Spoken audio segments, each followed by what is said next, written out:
deuxième partie de la paracha Vayera, puisqu'on n'avait fait qu'une seule partie, enfin on a fait 4 versets, je crois, 4 ou 5 versets. Alors que la paracha compte quand même quelques chapitres. Donc on va continuer parce que c'est très très intéressant. Donc, nous étions... Quand Sarah parle de l'Éden, c'était là qu'on avait... C'était au verset 12, voilà. Genèse 18, verset 12, on était arrivé là. Quand Sarah parle de l'Éden. De revenir à l'Éden, oui.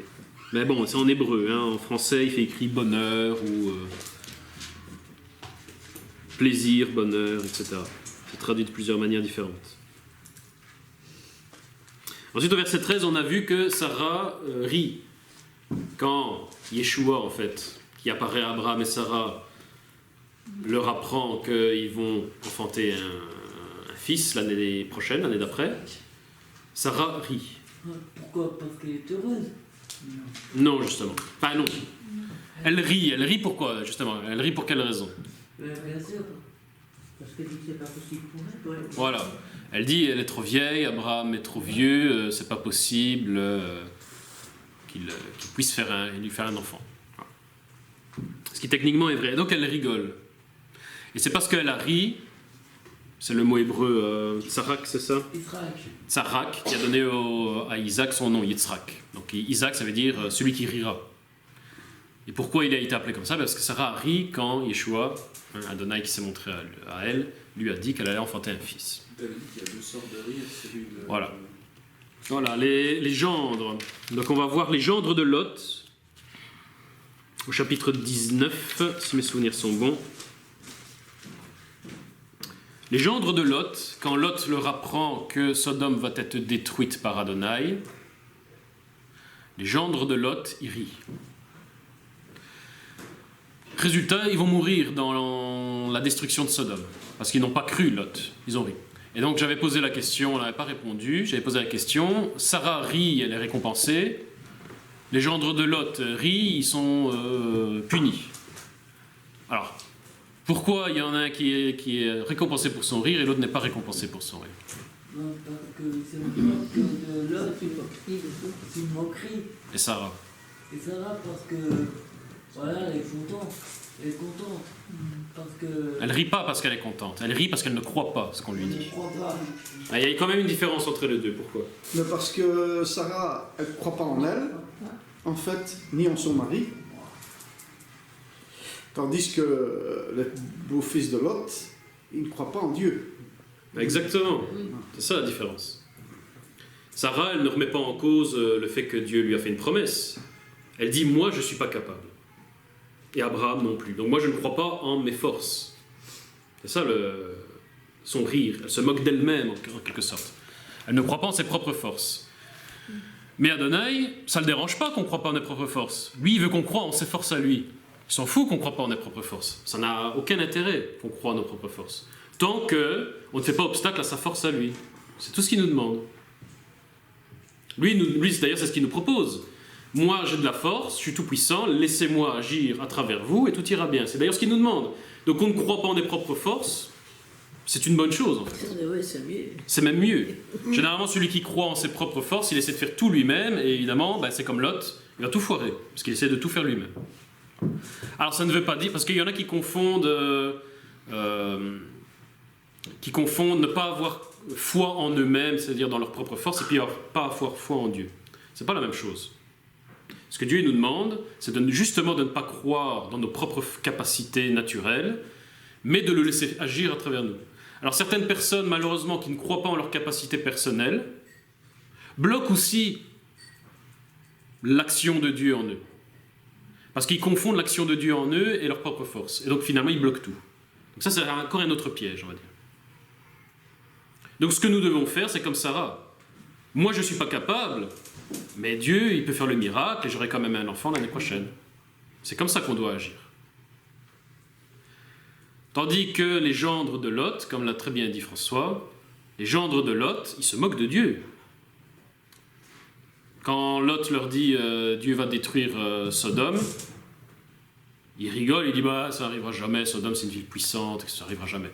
Et ils sont restés là, n'ont pas suivi Lot, et donc ils sont morts dans l'incendie.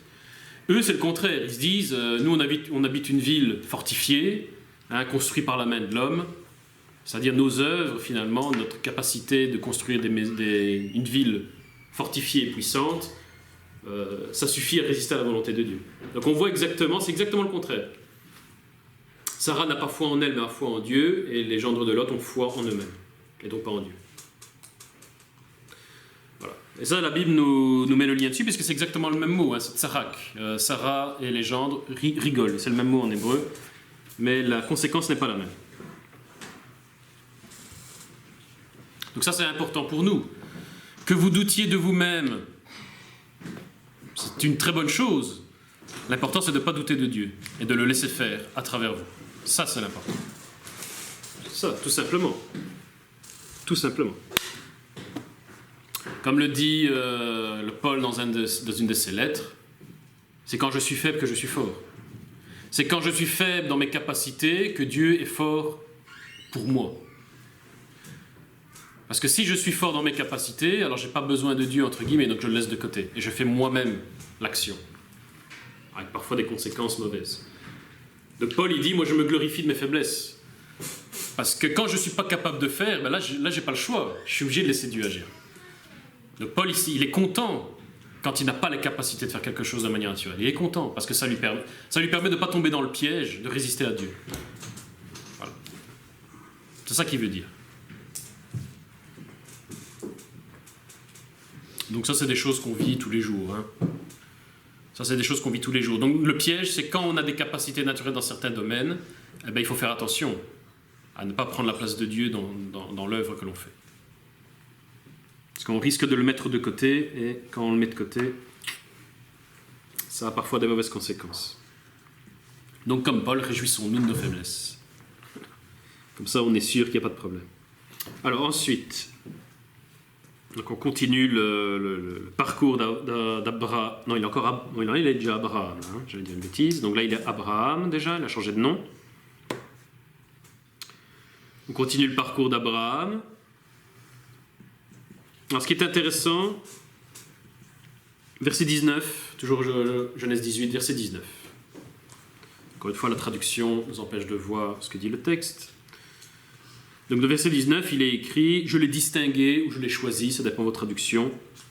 C'est pour qu'il... Si je l'ai choisi, si je l'ai distingué, donc c'est Adonai qui parle, enfin c'est Yeshua qui parle à Abraham, il lui dit « Si je l'ai choisi, si je l'ai distingué, c'est pour qu'il prescrive à ses fils et à sa maison après lui d'observer la voie de l'Éternel en pratiquant la vertu et la justice, afin qu'Adonai accomplisse sur Abraham ce qu'il a déclaré à son égard. » Donc, dans ce passage, Yeshua dit « Je l'ai choisi » pour qu'il pratique la justice, c'est-à-dire mes commandements, et qu'il enseigne à ses enfants, à ses descendants à pratiquer les commandements, comme ça, je pourrai accomplir toutes mes bénédictions envers lui. Bon, déjà, ça veut dire énormément de choses. Mais en fait, ce n'est pas le mot choisir ou distinguer en hébreu. En hébreu, c'est le verbe yadati. Dat, c'est la connaissance. Je l'ai connu. C'est ça que Yeshua dit à Abraham. Je l'ai connu. Pour qu'il observe mes commandements et qu'il enseigne à mes descendants à observer les commandements afin que je lui donne toutes les bénédictions que j'ai l'intention de lui donner. Et ça doit tout de suite vous faire penser à un verset dans les évangiles. Encore une fois, il y a toujours un lien avec les évangiles. À un moment, ici, Yeshua, il dit à Abraham, je l'ai connu, pour qu'il observe mes commandements et l'enseigne à ses enfants. Dans les évangiles, Yeshua parle aussi de connaissance. Ceux qui ont fait la yeshiva, ils connaissent très bien ce passage, s'il vous plaît.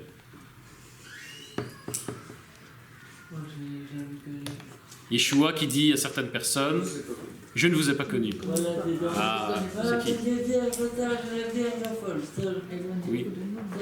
Dans quel passage? Mais pas les vierges, oui, les vierges folles aussi, mais dans un autre passage très important.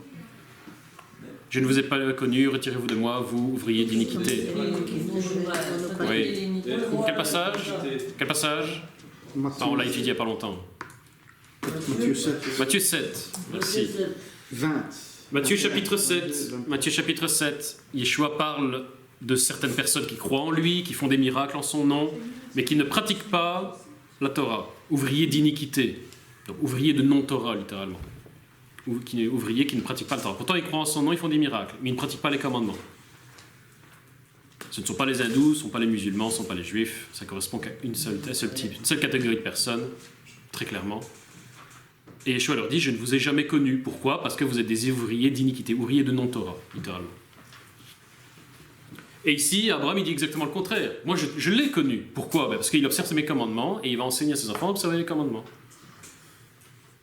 Et dans Matthieu 7, Yeshua dit l'inverse sur certaines personnes. Il dit, moi, je ne vous ai jamais connu. Pourquoi? Parce que vous êtes des ouvriers de non-Torah, vous ne pratiquez pas mes commandements. C'est exactement l'inverse. Donc ici, Abraham, s'il se trouvait à l'époque de Yeshua, il ne serait pas dans la catégorie dont Yeshua parle en Matthieu 7. Il serait dans la catégorie que ceux que Yeshua connaît. Donc comme l'a très bien dit Sacha, entre les vierges folles et les vierges sages, il y en a qui sont connus, il y en a qui ne sont pas connus. C'est les vierges sages qui sont connues. Donc Abraham est une vierge sage, si on veut faire le lien avec l'évangile. Et donc c'est important parce que ici, dans ce passage-là, il nous dit bien qu'il y a une condition pour que Adonai nous donne toutes les bénédictions qu'il a prévues pour nous. C'est qu'on observe les commandements et qu'on enseigne à les observer. C'est exactement ce que Yeshua dit dans Matthieu 5. Dans Matthieu 5, si vous pratiquez tous mes commandements et que vous enseignez aux autres à tous les pratiquer, alors vous entrerez dans mon royaume. Si ce n'est pas le cas, vous n'entrez pas. Je résume Matthieu 5. Voilà. Donc si on veut recevoir toutes les bénédictions que Dieu a prévues pour nous, il faut pratiquer et enseigner tous les commandements de Dieu. Sinon, il y a des blocages, évidemment. Ce qui est tout à fait normal.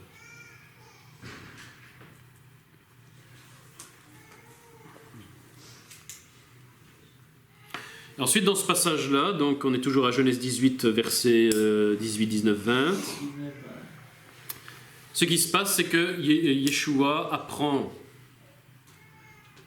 à Abraham qu'il va détruire Sodome et Gomorrhe. Alors ça correspond à quel don? Parce qu'on va un petit peu creuser au niveau des dons après. Ça correspond à quel don, ça? Il lui apprend qu'il va... prophétique, non? Voilà, c'est le don de prophétie. Voilà. Donc ici, de manière symbolique, on va dire, on voit Abraham qui tout à coup, il a le don de prophétie puisqu'il sait ce qui va se passer. Yeshua lui dit, est-ce que je vais cacher ce que je vais faire à Abraham? Quand Dieu ne cache pas ce qu'il va faire, ça s'appelle la prophétie. C'est le don de prophétie. C'est important pour la suite. On va voir qu'on va creuser un petit peu dans ce coin-là. Alors évidemment, la ville de Sodome qui va être détruite, en hébreu, Sodome signifie qui brûle. Donc elle avait déjà le nom de ce qui allait se passer. Sodome, ça veut dire qui brûle. Et Gomorrhe signifie en hébreu submersion de la racine amar qui signifie traiter de façon tyrannique. Donc c'est tyrannie, quoi. Donc Sodome et Gomorrhe, c'est quelque chose qui brûle. Pourquoi? Parce que c'est une tyrannie. Effectivement, dans Sodome et Gomorrhe, là, il n'y avait pas de justice dans le sens divin du terme. Et il manquait beaucoup d'hospitalité, en fait. Voilà, il manquait d'hospitalité, on voit qu'il y avait de l'homosexualité. On est en train de redevenir Sodome et Gomorrhe. Vous avez vu comment Sodome et Gomorrhe a été traité, on verra comment nous... Ce que Dieu reprochait surtout, c'était le manque d'hospitalité envers les étrangers qui arrivaient. Ouais, maltraiter les étrangers. Et on voit la différence entre Abraham, l'hospitalité d'Abraham et l'hospitalité de Lot. Exactement. Et l'hospitalité des Sodomites. Exactement, les Sodomites. Ouais. Exactement. Donc on voit évidemment comment Sodome et Gomorrhe ont été traités par Adonai. Malheureusement, nos villes sont en train de redevenir comme Sodome et Gomorrhe. Donc, elles n'auront pas une fin différente, malheureusement. Mais comme Abraham, qu'est-ce qu'il fait Abraham quand il entend ça? Il ne se décourage pas, il se dit « Oh, moi je me casse ». Il va intercéder. Voilà, il intercède, et ça c'est notre rôle. C'est bien. On ne doit pas intercéder, on ne doit pas tomber dans la colère, la haine. On doit intercéder. Adonai, parce qu'il y en a beaucoup qui regardent l'état du monde et ils se disent « Ah, c'est la merde, moi j'ai envie de me casser. » Il y aura l'enlèvement, de toute façon. Oui, voilà, il y aura l'enlèvement. Non, Adonai il nous dit « Moi je t'apprends que les choses vont mal, j'attends de toi que tu intercèdes. » C'est tout. Ça notre rôle. Notre rôle c'est quand même de sauver des gens. De nous sauver nous-mêmes d'abord et de sauver des gens. Un maximum. Donc quand Adonai dit ça à Abraham, Abraham, il essaye de sauver des gens. Et il nous est montré un exemple, c'est ça qu'on doit faire. On doit sauver des gens. Par l'intercession, d'abord, oui. Mais si dans sa négociation, il disait que si on trouve un homme juste, épargnez-vous la ville, dans ce cas-là, cet homme sera épargné. Non, il va descendre jusqu'à 10. Je crois. Oui, il va descendre jusqu'à 10, Pourquoi donc il ne peut pas aller jusqu'à 1? Le minimum. Parce que c'est une règle spirituelle. C'est une règle spirituelle. Il faut toujours un nombre minimum pour avoir un résultat spirituel. Ça dépend quel résultat tu veux avoir. Quand il s'agit de sauver une ville, il faut au moins 10 justes dans la ville. C'est une règle. Ce que les Juifs appellent le minyan. C'est ça. C'est une personne. Moi c'est 30, moi je sais 30 et voilà, c'est bon. Comment? La ville est Pour sauvée. sauver une famille, c'est au moins une Ah, personne. d'accord. Oui, dans les livres des Actes, c'est écrit qu'il y a un croyant, la famille, le salut pour la famille est ouvert, dès qu'il y a un croyant dans une famille. Ça, c'est dans les livres des Actes. Si c'est une ville entière, il faut 10 personnes. Sodome et Gomorrhe n'a pas été sauvé parce qu'il n'y avait pas 10 personnes. Il y avait 4, entre guillemets, justes, et encore. 4 personnes. C'est pas vraiment des justes. 4 demi-justes, ça fait 2 justes. Ça va. 4 demi-justes, ça fait 2 justes. Voilà. À l'époque de Noé, il n'y avait que 8 justes. C'était impossible. Il n'y avait pas 10 justes, donc impossible de sauver les gens du déluge. Il n'y avait que 8 justes. Les femmes Par la famille de sont Noé. sauvées ou pas finalement? Parce que tu disais c'est des hommes, mais dans le cas de Noé. Non. les femmes. Non, la femme, ça compte pas. Du coup, il y a 4 justes en fait. Alors, selon la tradition juive, c'est les hommes qui comptent parce que c'est eux les juges. Donc, c'est eux qui intercèdent, normalement. Pour les villes, hein, je parle. Les juges des villes, c'est toujours des hommes. Pour les familles, ça peut être des femmes. Puisque les femmes sont un point important dans les familles. Par contre, dans la Keïla, en tant que juge, donc dans les villes, ce sont les hommes qui comptent le plus. Donc, chacun son rôle.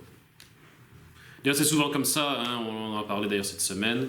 Dans une famille, si la femme n'est pas croyante, généralement elle entraîne son mari avec. Généralement, quoi. Elle entraîne son mari avec. Alors que l'inverse, généralement, ça fonctionne mieux quand la femme est croyante et que le mari n'est pas croyant. Ça fonctionne mieux. Parce que Mais dans une famille, si les femmes ne sont pas croyantes, c'est une catastrophe. Généralement, les hommes ne sont pas capables d'entraîner leur famille. Très difficile. Donc dans une famille, c'est très important que la femme soit croyante. Dans les villes, c'est important que les hommes soient croyants. Chacun son rôle, c'est normal. Il me regarde en plus. Donc en gros, les femmes sont des piliers de la maison, comme l'a dit la Bible, les hommes sont les piliers des villes.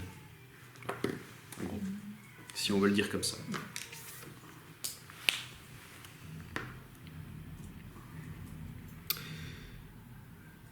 Et donc voilà, donc ici on voit Abraham qui est tout à coup il a le don de prophétie en quelque sorte, et c'est lié justement au feu qui tombe du ciel.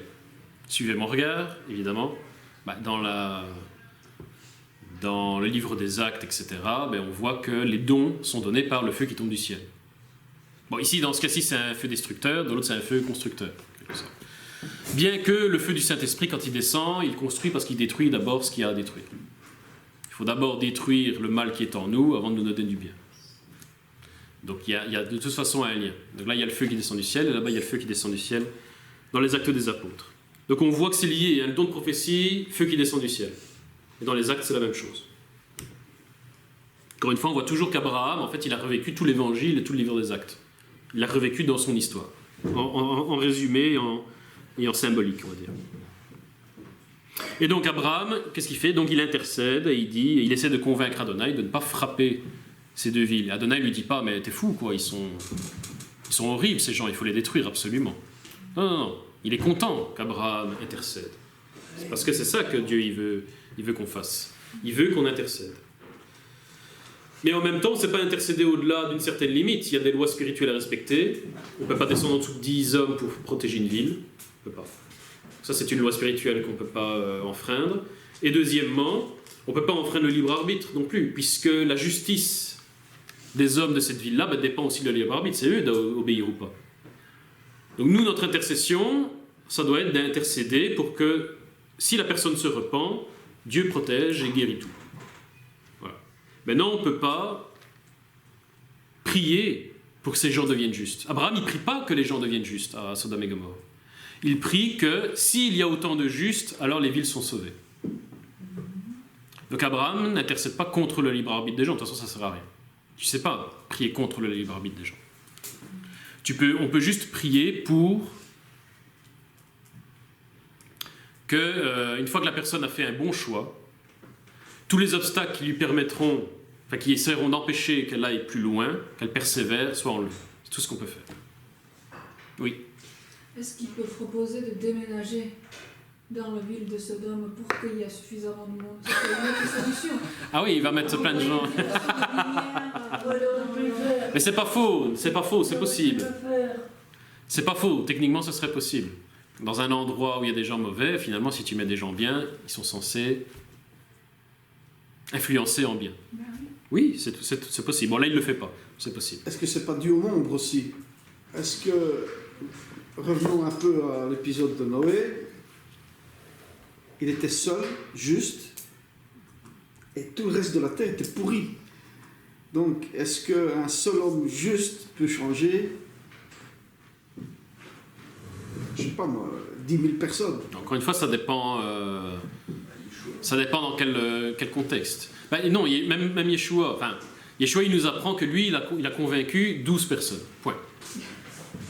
Ça va bien. Et après, 12 personnes, après, on voit dans les actes qu'ils sont en fait 70, il y a 70 apôtres en tout. Et ensuite, il envoie ces 70 apôtres convaincre le monde entier. Voilà. Donc Yeshua, il n'a pas convaincu le monde entier. Il a convaincu un petit groupe, puis avec ce petit groupe-là, il a convaincu un petit peu plus grand groupe, etc. etc. Donc c'est comme ça. Tu ne peux pas aller dans un endroit, il y a 1000 personnes et convaincre 1000 personnes. Donc ça veut dire quoi? Ça veut dire que toi, tu peux convaincre ton voisin, ta voisine, 2-3 personnes. Après, ces 2-3 personnes, tu peux en convaincre 10, et après ces 10, tu peux en faire 20. Comme ça, évidemment. Yeshua n'a pas fait autrement. Donc nous, on ne saura pas faire autrement, parce que lui-même ne l'a pas fait. Donc, encore une fois, c'est des lois spirituelles. Et par rapport au chiffre 10, si on se rappelle un peu l'épisode du désert, c'est après la 10e tentation que Dieu va punir Israël finalement. Parce qu'il dit, voilà, vous m'avez tenté 10 fois, donc maintenant vous allez rester dans le désert, vous allez tous mourir dans le désert. Sauf tous les gens qui ont moins de 20 ans. Et les 10 plaies d'Égypte aussi. Les 10 plaies d'Égypte, les 10 commandements, voilà. Enfin les 10 commandements, les 10 paroles. La décalogue. À la création déjà, il y a 10 fois Dieu dit. Et Dieu dit, et Dieu dit, pour créer le monde, c'est 10 fois, il dit. 10 fois. Et donc voilà, comme Abraham, on doit faire la même chose. Prochaine fois que vous entendez quelque chose de négatif, ou que vous voyez quelque chose de négatif, intercédez. D'accord. Vous plaignez pas. Si on a fait le petit sketch, là, souvenez-vous, on avait fait la pièce de théâtre. C'était sur quoi déjà? Le tribunal céleste. Oui, voilà. On avait montré, on avait un petit peu joué la pièce de théâtre, on avait montré comment ça fonctionnait. Si vous apprenez quelque chose de négatif, oui, c'est Nathalie la voleuse, monsieur. Ah non, c'était la victime, c'était Ornella, bravo. Ah, c'est vrai, c'est juste. Ah, c'est juste. C'est la victime. Et donc dans cette pièce de théâtre, on avait montré que c'est quelque chose de véridique, de biblique. Quand on apprend quelque chose de négatif, qu'on le voit, et qu'on se plaint, et qu'on va le répéter, on fait le travail du Satan. Puisque Satan, c'est l'accusateur. En hébreu, Satan, ça veut dire l'accusateur. Voilà, donc Satan, c'est l'accusateur. Et donc, si on se plaint, si on accuse, ça renforce le mal, ça renforce Satan. Par contre, comme Abraham, si on apprend quelque chose de négatif, on intercède. Et là, tout à coup, on fait le travail de Yeshua, qui est l'intercesseur, l'avocat. Donc, c'est notre responsabilité. Et donc, on doit faire le travail, nous, de Yeshua. Yeshua, c'est un avocat, c'est un intercesseur. Nous, on doit intercéder. Tu apprends quelque chose de négatif, te plains pas, intercède. Ah, j'ai vu ça, intercède. Pour que ça aille mieux, intercède. Ne faisons pas le travail du Satan, il faut faire le travail de Yeshua.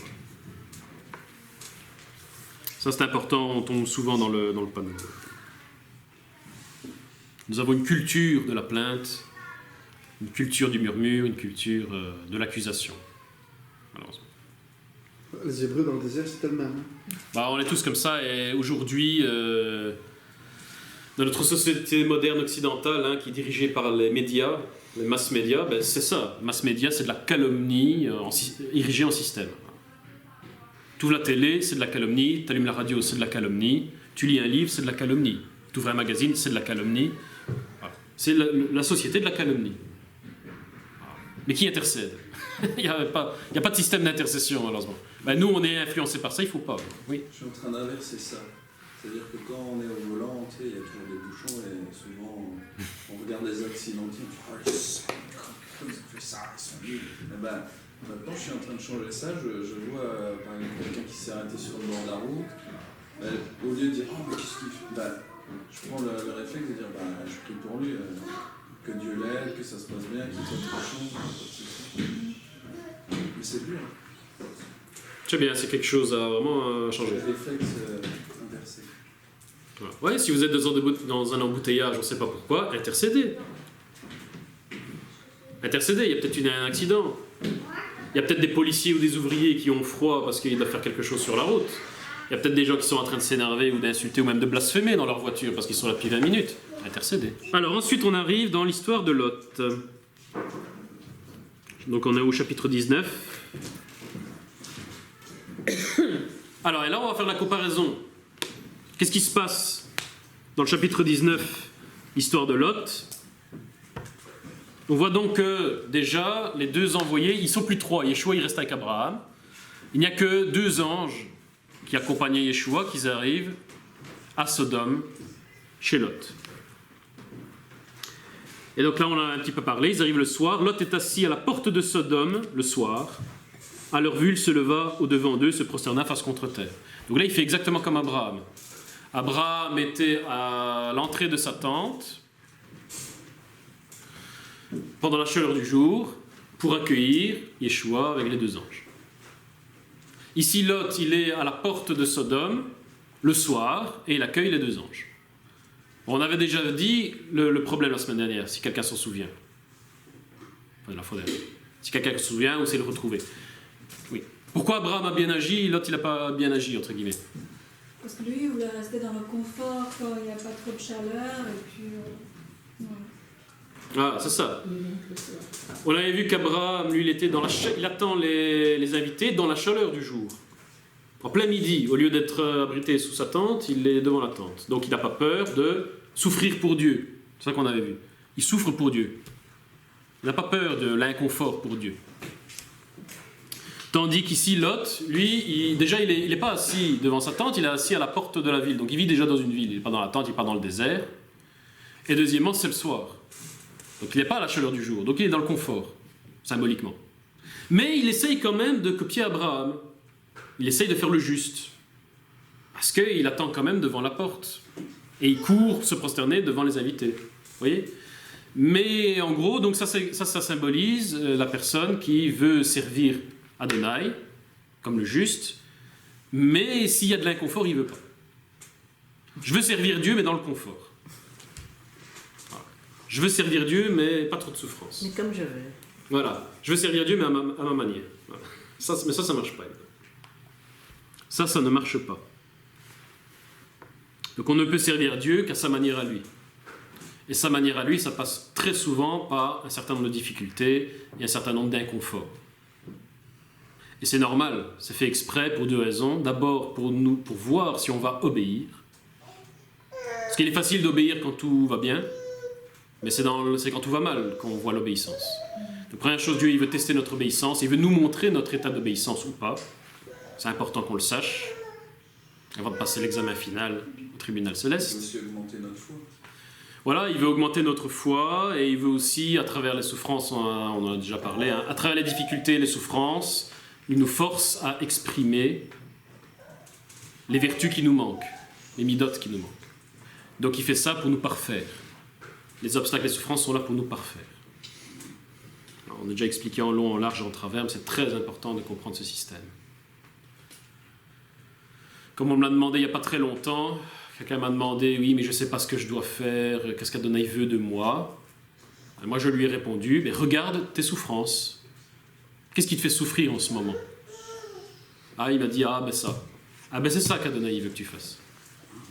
Quand vous ne savez pas ce que Dieu veut de vous, regardez vos souffrances sur le moment. C'est ça qu'il veut que vous régliez. C'est ça qu'il veut que vous guérissiez. Voilà. C'est tout simple.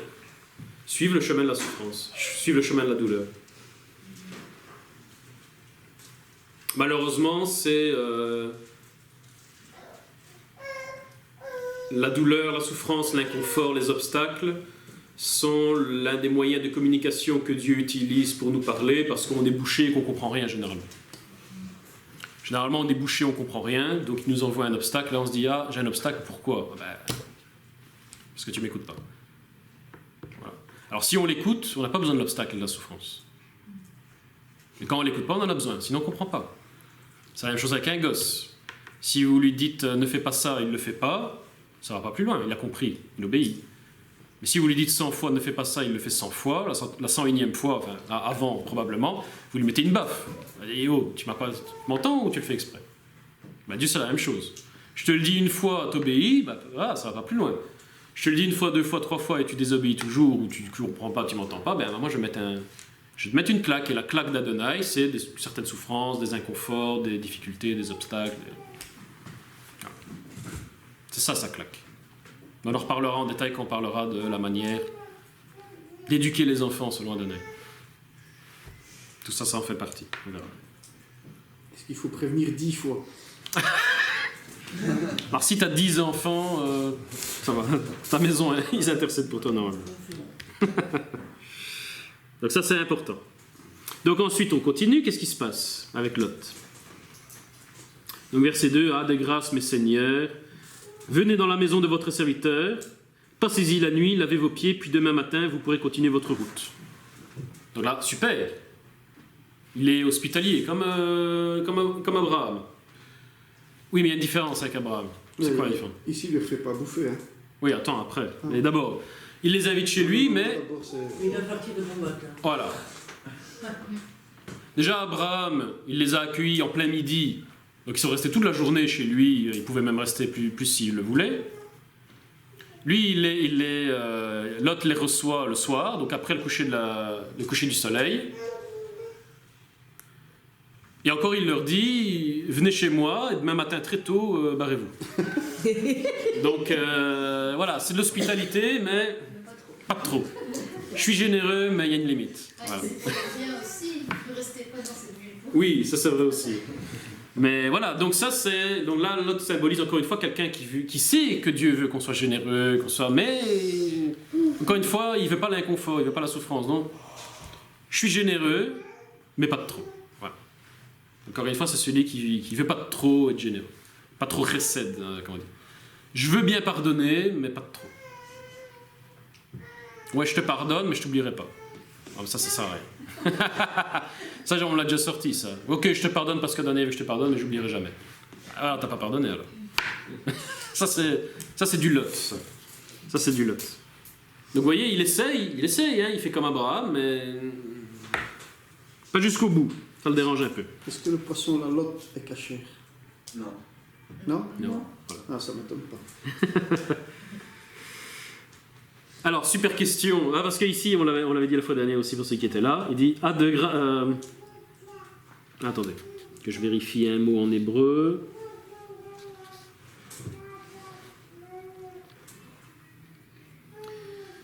C'est génial ici. Verset 3, donc... non, verset 2, fin du verset 2.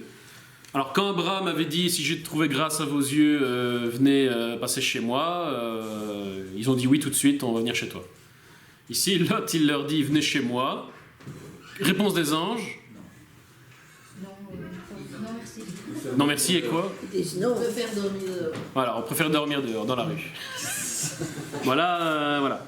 Donc là, on voit la réponse des anges. Donc là, il y a un problème, évidemment. Et ça, on avait vu qu'Abraham, quand il avait demandé ça à Yeshua et aux anges, il a dit « Si j'ai trouvé grâce à vos yeux », on a expliqué ce que ça voulait dire, la grâce. La grâce, le chen, c'est refléter l'image de Dieu. C'est le miroir. On va voir en quoi Abraham a reflété la grâce de Dieu. On va faire le parcours. Et bon, ici, Lot, il dit « Ah, de grâce, mes seigneurs ». Donc là, il se dit aussi « Ah, si je trouve grâce à vos yeux, mais... Si je trouve grâce à vos yeux, venez dormir chez moi ». Les anges disent « Non, on préfère dormir dans la rue ». Donc là, ça montre déjà qu'il n'y a pas la grâce du tout vis-à-vis de Lot. Il y a un gros problème. Ils vont quand même après. Ah, ils y vont parce qu'il insiste. Mais bon, ils avaient un rôle à jouer, quoi. Hein, Ça veut dire que la grâce, c'est qu'il n'a pas trouvé la ressemblance c'est ça. dans l'autre. Voilà. On va voir, on va faire le diagramme juste après.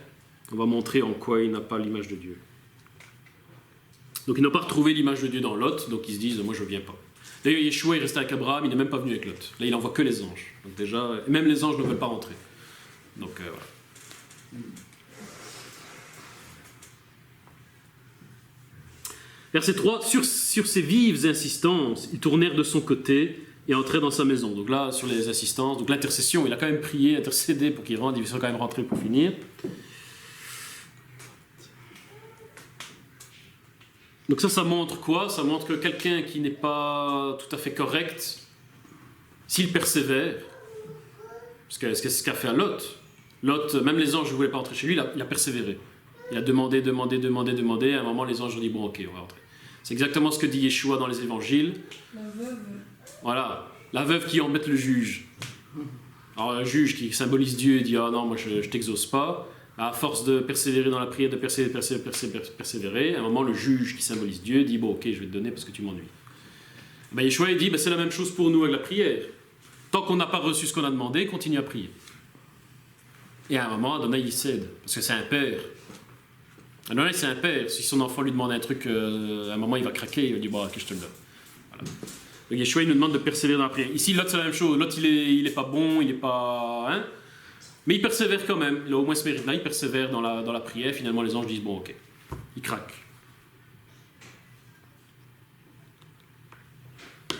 Donc forcément, la mida de persévérance est très importante, on en a déjà parlé d'autres fois.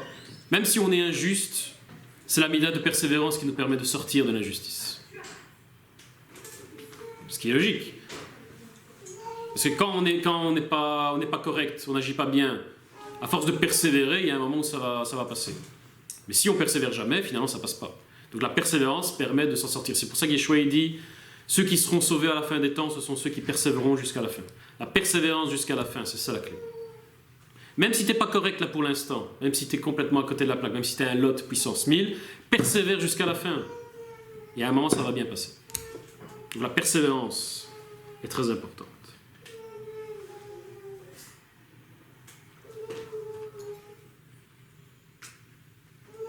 Ensuite, verset 3, ils tournèrent de son côté et entrèrent dans sa maison. Il leur prépara un repas, fit cuire des galettes, super, et ils mangèrent.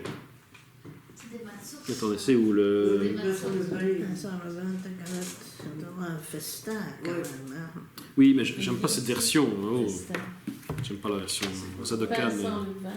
Des matzot. Oui, je vais prendre une autre version parce qu'ici dans Zadokan, il traduit vraiment... Inspire des pierres. Je sais pas comment il a traduit certains versets, c'est incroyable. Comme quoi. Voilà, verset 3. Il leur donna un festin et fit cuire des pains sans levain et ils mangèrent. Oh, génial. Alors on se souvient qu'Abraham, qu'est-ce qu'Abraham avait donné à manger à Yeshua et aux anges? Du veau gras avec du lait Avec des crèmes. et des patates. Non, et des gâteaux. Et des gâteaux. Ah là, des gâteaux. Un veau avec de la crème ou du beurre, ça dépend.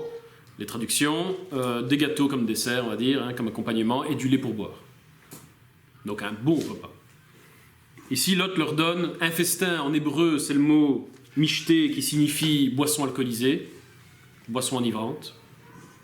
Donc il leur a servi de l'alcool fort, et des pains sans levain. Alors là, pire que ça... Donc justement ce soir, ce midi, on va manger, comme le Lot, Des matzot. de la vodka avec des matzot. Vous te rappelez les matzot dans la vodka, vous les mangez. Ça, c'est le festin que Lot a donné aux anges. Évidemment, c'est pas génial. Mais c'est bien quand même le pain sans levain, c'est comme les sacrifices. Ah oui, oui, bien sûr. Voilà. Donc c'est ça que Lot sert aux anges. Génial. Des matzot avec de l'alcool fort. Bon, c'est pas terrible. Donc la même chose, c'est hospitalité, générosité, mais le strict minimum, quoi. Oui. Mais s'ils ont l'habitude de manger ça à la maison, on peut pas l'accuser. Ah, Lot, tu parles. Oui. Bah, on peut pas l'accuser. Dans un sens, il reçoit des invités, il fait pas plus qu'il fait d'habitude. Effectivement, on peut supposer que c'est comme ça qu'il mange, Lot. C'est comme ça qu'il mange chez lui. Mais là, il reçoit des invités, de marque, des anges. Il pourrait peut-être faire un petit effort. C'est ça le...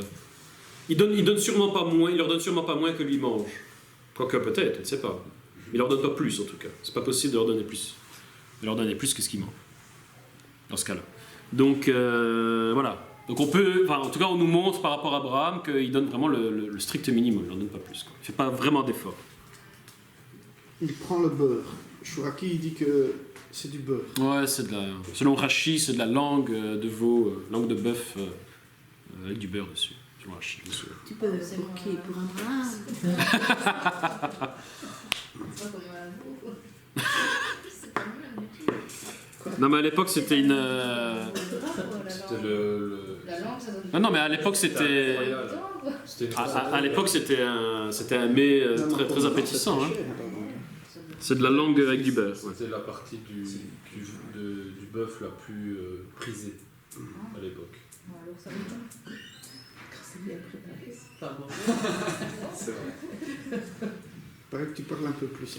C'est vrai qu'on a fait, on a oublié de faire ça. J'avais dit que Sodome, ça voulait dire qu'il brûle. Et on avait vu que Abraham, lui, l'attendait devant sa tente, qui signifie, enfin, Oel en hébreu, qui signifie la lumière, ce qui est brillant. Donc on voit qu'il y a deux formes de brillance différentes, une bonne et une négative. La tente, c'est ce qui brille, mais dans un sens divin, et Sodome, c'est ce qui brûle, donc il brille aussi, mais dans un sens négatif. Donc pour vous montrer qu'on montre deux lumières différentes, deux justes entre guillemets différents. Un vrai juste et un faux juste. Une vraie lumière et une fausse lumière. Donc son hospitalité, on voit, elle est limitée. Mais il fait quand même l'hospitalité. Il refuse pas, mais elle est limitée. On va dire qu'il est un peu plus radin qu'Abraham. Alors ensuite, évidemment, le passage malheureusement très célèbre. Les gens de Sodome, verset 4, qui entourent la maison et qui veulent connaître les invités. Donc, connaître, ça veut dire littéralement pénétrer en hébreu. Da'at, c'est la pénétration. Donc ils veulent pénétrer les invités. Donc littéralement, on ne peut pas faire plus littéral, c'est de l'homosexualité, évidemment.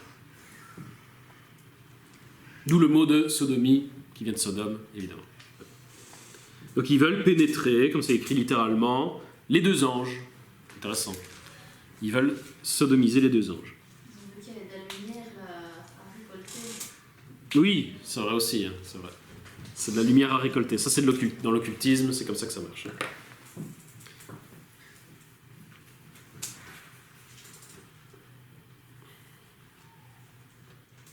Bon, ça, on en parlera dans d'autres cours. Ah, Chouraki, il est clair. Hein. Où sont les hommes qui sont venus vers toi cette nuit? Fais-les sortir vers nous. Pénétrons-les. C'est la traduction mot à mot de l'hébreu. Oui, c'est ce qui est écrit dans l'hébreu. On ne peut pas faire plus clair.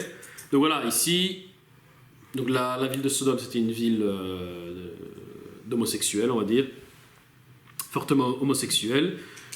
Les deux anges arrivent, bon, les hommes, est-ce qu'ils savent que c'est des anges ou ils ne savent pas, bon, peu importe. Mais même si ce n'était pas des anges, ils veulent quand même avoir une relation homosexuelle avec ces deux anges. Réaction de Lot. Tiens, Bon. mes filles. Voilà, moi je vous donne mes filles. Et eux, ça ne les intéresse pas, ils veulent les hommes. Mais voilà, ils leur donnent, tiens, mes filles.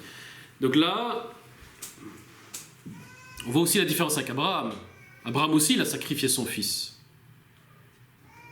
Il en a sacrifié deux d'ailleurs. De manières différentes. Et quelle est la différence entre le sacrifice d'Abraham qui a sacrifié Ishmaël et Isaac et le sacrifice de Lot qui sacrifie ses deux filles? Il y a un bon sacrifice, un mauvais sacrifice. Pourquoi? Comment ça, Un sacrifice est demandé par Dieu. Ah, Ishmaël, il l'a exilé, c'est un La demande de sacrifice. Dieu, enfin, Rien est demandé par Dieu.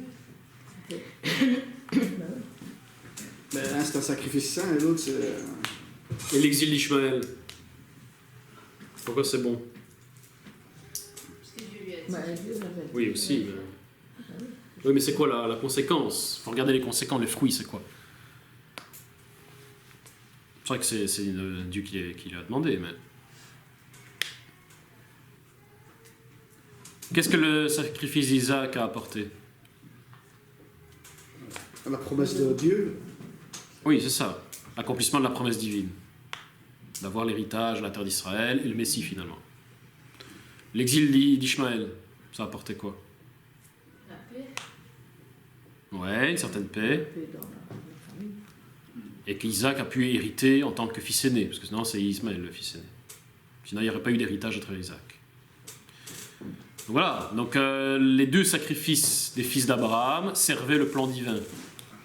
C'était dans la justice divine. Ça permettait vraiment d'accomplir les promesses que Dieu avait fait à Abraham. Ici, les deux filles de Lot sacrifiées par Lot, en quoi c'est mauvais? Déjà, il le donne au mauvais. Il ne donne pas parce que Dieu demande, il donne vraiment à des gens comme on donnerait le pâté pour chien. Excusez-moi le terme, vous n'êtes pas là. Et la conséquence aussi, il faut toujours voir la conséquence. S'il avait donné ses filles qu'il les avait acceptées, quelle aurait été la conséquence? Le déshonneur déjà. Hein? Le déshonneur déjà. Oui, le déshonneur, plus. Par rapport au plan divin, toujours le plan divin. Que ces gens n'auraient de toute façon rien compris. Ça n'ouvre pas vers du positif. Voilà, ils n'auraient pas compris. Ils n'auraient rien compris. Éventuellement, s'ils n'avaient pas commis ce péché-là, il n'y aurait pas eu de destruction de Sodome. Parce qu'ils se seraient dit, ah bon, ok, tu nous donnes tes filles, on s'en va avec les filles et on touche pas aux anges. Donc en fait, le fait de donner ces deux filles aux hommes de Sodome, ça ne va pas du tout dans le plan divin. Le plan divin, c'est de châtier ces personnes. Détruit. C'est de détruire la vie. Et le fait de leur donner ces filles, ça ne va pas du tout dans ce plan-là. C'est un peu pour se sauver, quoi. Voilà, c'est une manière de prendre la fuite, de se sauver. Moi, je vais donner mes filles pour Alors que ce n'est pas le but de Dieu dans ce cas-ci. Donc ici, Lot, il fait quelque chose, il fait un sacrifice qui n'est pas du tout... C'est un feu étranger, si on veut voir ça. C'est un faux sacrifice. Un sacrifice qui ne sert pas du tout le plan divin. Pas du tout. En plus, les gens ne disaient rien. Quel genre? Les futurs maris de ces filles. En plus. En plus. Donc on voit les bons sacrifices d'Abraham qui vont dans le sens du plan divin, et on voit les faux sacrifices qui ne vont pas du tout dans le plan divin. Donc même chose.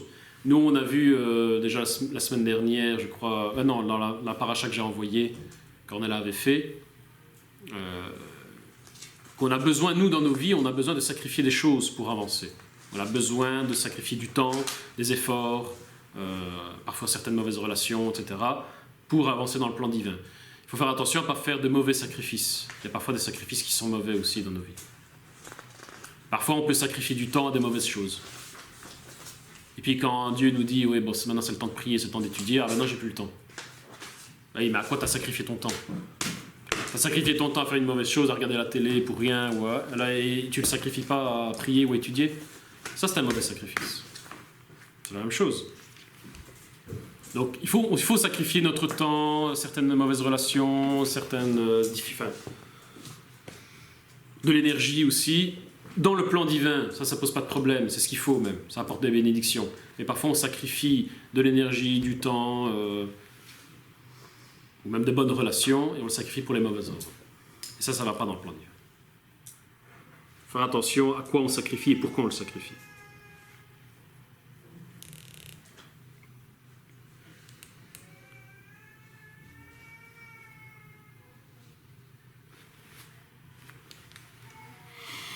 Voilà, on avait vu que quand Abraham a intercédé pour Sodome et Gomorrhe, il cherche à protéger les innocents, les justes qui seraient dans la ville. Et Lot, il fait quoi ici avec ses deux filles? C'est ce qu'on a dit, hein, il fait quoi? Mais il ne protège pas du tout. Ah. Lot ici fait exactement l'inverse d'Abraham. Abraham, il intercède pour les innocents qui vivraient dans Sodome. Lot, il envoie deux innocentes pour contenter des coupables et pour empêcher que les coupables soient punis. C'est ça qu'il leur dit. Touchez pas à ces hommes, je vous donne mes filles, comme ça il n'y a pas de problème. Parce que si vous touchez à ces hommes, en gros, ça va mal se passer. Donc lui, il sacrifie des innocentes, ces deux filles qui n'ont rien à voir dans l'histoire, pour que des coupables ne soient pas punis, finalement. Abraham, il fait le contraire. Abraham, il intercède pour que les innocents qui sont dans Sodome et Gomorrhe ne soient pas punis en même temps que les coupables. C'est exactement le contraire. Donc d'un côté, l'intercession, c'est de protéger des innocents. C'est pas d'empêcher que des coupables reçoivent ce qu'ils méritent. C'est les priorités. Toujours une question de priorité. C'est-à-dire, quelle priorité? Donc, tous les choix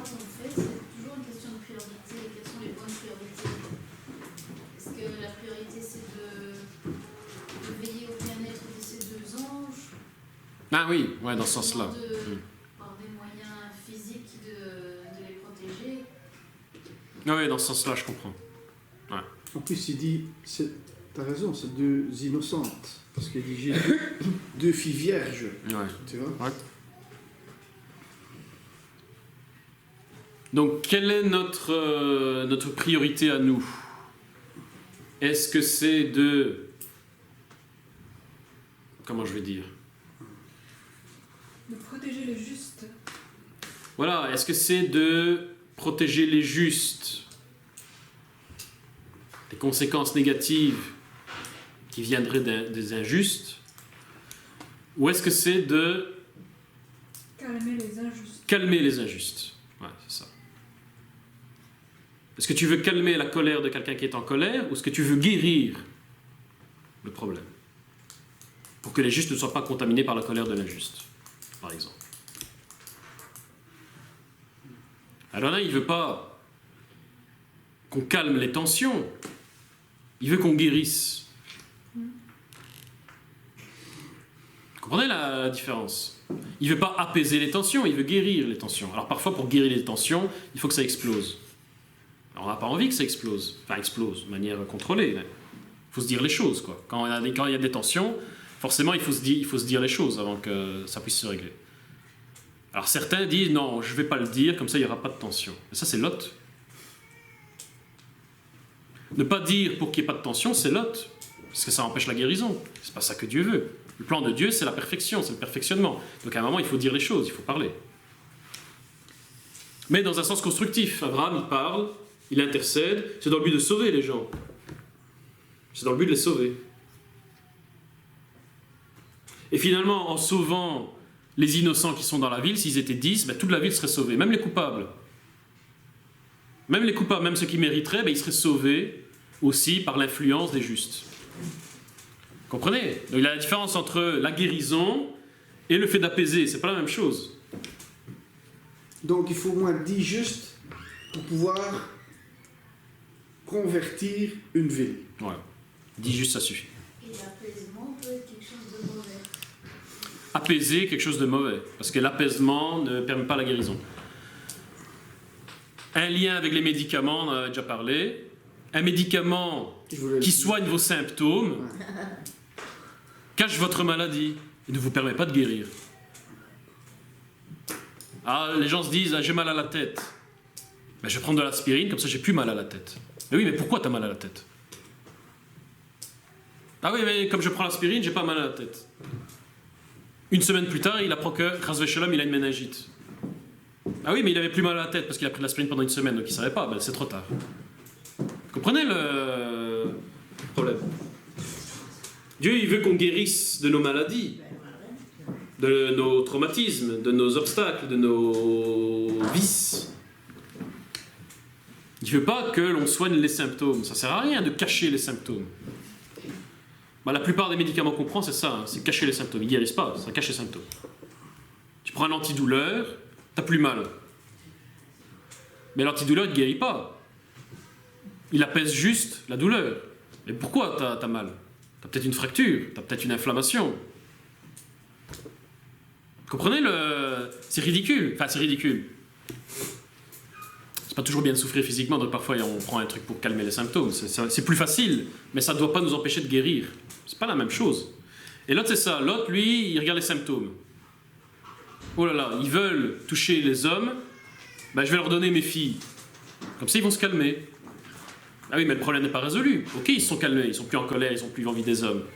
Mais le problème est toujours là.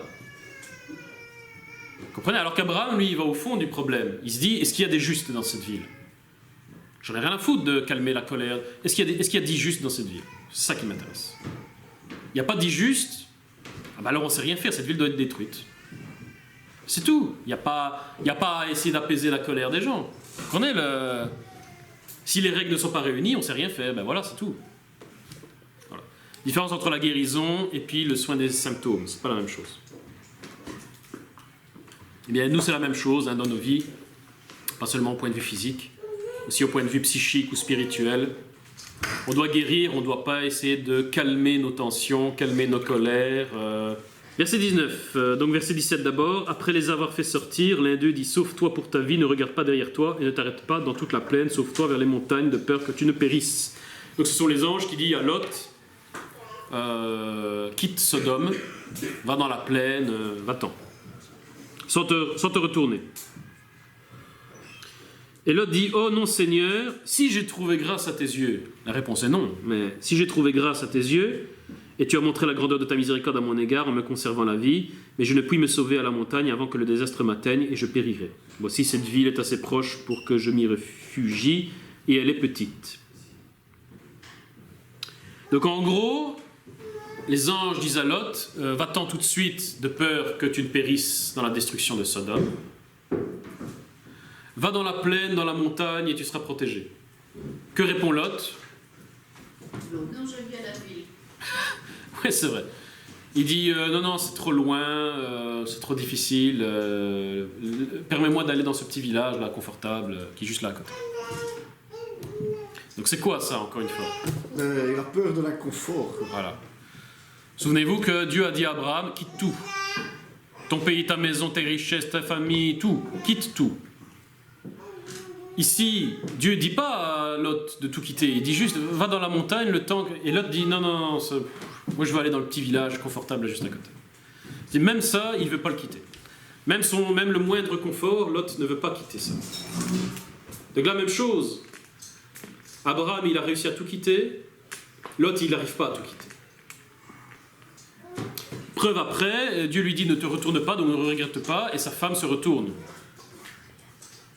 Donc même de faire, on ne sait pas combien, faire 500 mètres pour aller dans le village d'à côté, il y a encore, oui mais c'est ma ville, il est encore attaché.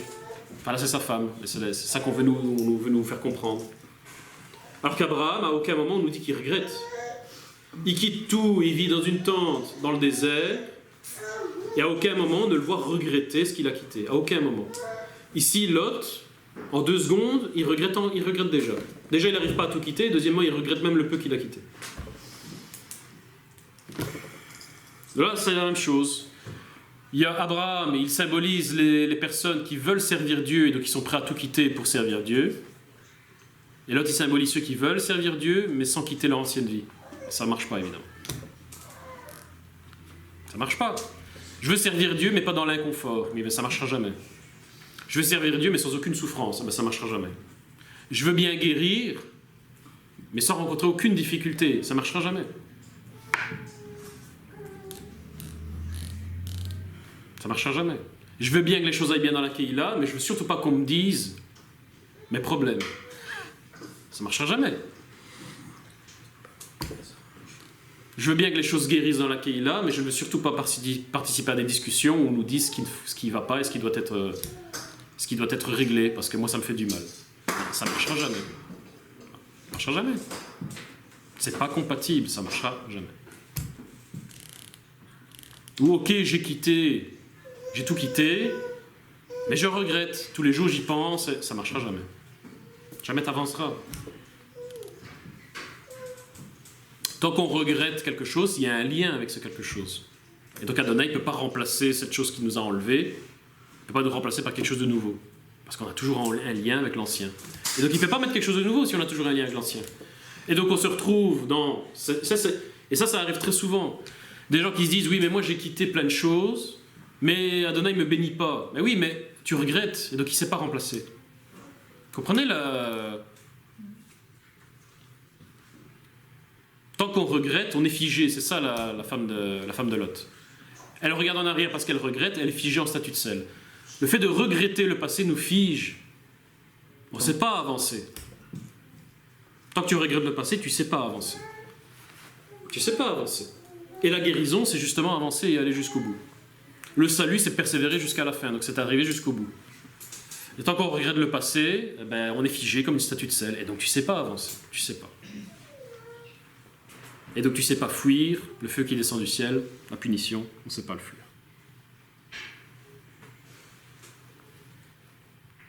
Et donc ça c'est nous tous. Hein.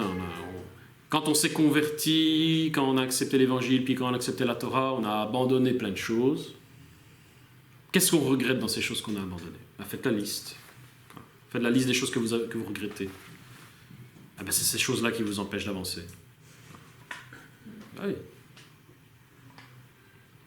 Et comme le dit Yeshua dans l'Évangile, si vous perdez une femme, un mari, une maison à cause de Dieu, vous aurez 1000 fois plus. Il y a une condition, il ne faut pas regretter.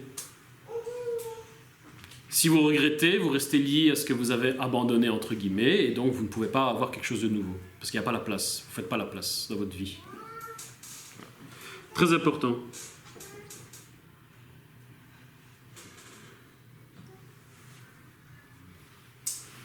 Et donc le danger, le piège, c'est quand on a abandonné quelque chose pour Dieu et avant qu'il nous donne ce qu'il avait prévu, on passe à un moment où on n'a rien. On est dans le désert comme Abraham. Et ça, c'est une période difficile parce qu'on se dit j'ai abandonné, il ne me donne rien. Bah, il faut attendre, il faut persévérer. À un moment, ça viendra. Mais il faut persévérer, sans aucun regret.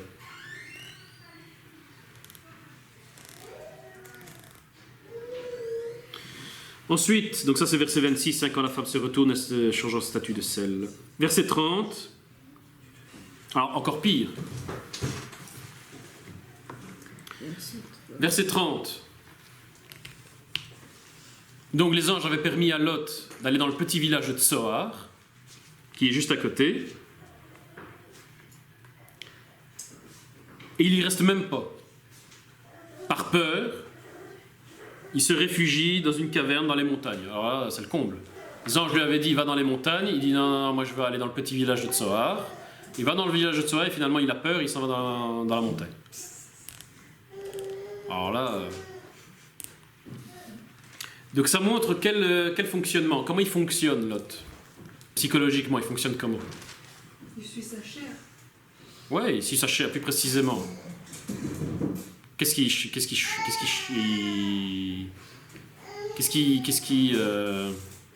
Je vais y arriver. Voilà. Son instinct, Plus précisément. C'est le contraire d'un fonceur. Sa peur, il a peur. Voilà. C'est un hésitant. Il a peur. Il fonctionne sur la peur. Voilà. Il fonctionne sur la peur. Il n'a pas voulu quitter Sodome parce qu'il avait peur. Pour finir, il va dans le petit village de Tsoar. Et là, il ne reste pas dans le village de Tsoar parce qu'il a peur. Et il va dans la caverne. Et il y a sûrement quelque chose d'inconfortable là. Voilà. Parce qu'on le voit, quand Lot se sépare, quand Abraham se sépare de Lot, Lot dit, tu veux aller où? Ben, il voit des beaux pâturages, il dit, ah ben moi je veux aller là avec mes troupeaux. Le confort, il ne veut pas chercher des endroits... c'est ça, il fera la même chose, ouais. Il cherche le confort. Il cherche le confort. Tandis qu'Abraham, il dit, ben ça va, toi tu vas par là, moi je vais par là. Voilà. Mais le tsar, donc le tsar, le mot tsar, ça veut dire souffrance. Qu'est-ce que ça veut dire? Souffrance. Souffrance. C'est quoi? Tsoar, c'est la minuscule. Ah oui, le petit, c'est ça, c'est quelque chose de petit. Ici il le marque... Il me semblait que je l'avais, mais oui, c'est ça. Tsoar, c'est quelque chose de minuscule. C'est la même racine que tsar, est très petit. Tsar. Il me semble qu'il le dit Chouraki. Voilà. Oui, parce que tsar, c'est détresse. Hein. Mitzar Aminim. C'est Mitzar Aminim. Tsoar. Non. Et donc on voit en fait que Lot, il ne cherche pas à suivre la volonté de Dieu, donc à obéir, il suit sa peur. Il suit sa recherche du confort. Sur le plan spirituel, c'est le minimum. C'est le minimum. On va faire l'arbre de vie, après on va s'amuser, on va faire le diagramme, on va le faire tout de suite. Quand on fait l'arbre de vie, on constate que Lot, il est vraiment dans le bas. Il n'a même pas encore réussi à franchir la barrière de la peur, à franchir la barrière du confort. On est vraiment dans le minimum du minimum, spirituellement parlant. Il est nulle part. Le confort, c'est le corps. La peur, c'est la nefesh, c'est l'âme. Il n'est pas du tout dans la gloire, et encore moins dans la neshama, donc l'esprit et l'âme supérieure. Pas du tout. C'est un homme charnel. C'est la définition biblique de l'homme charnel, qui reste coincé au niveau du corps et de l'âme animale. Il ne va pas plus loin.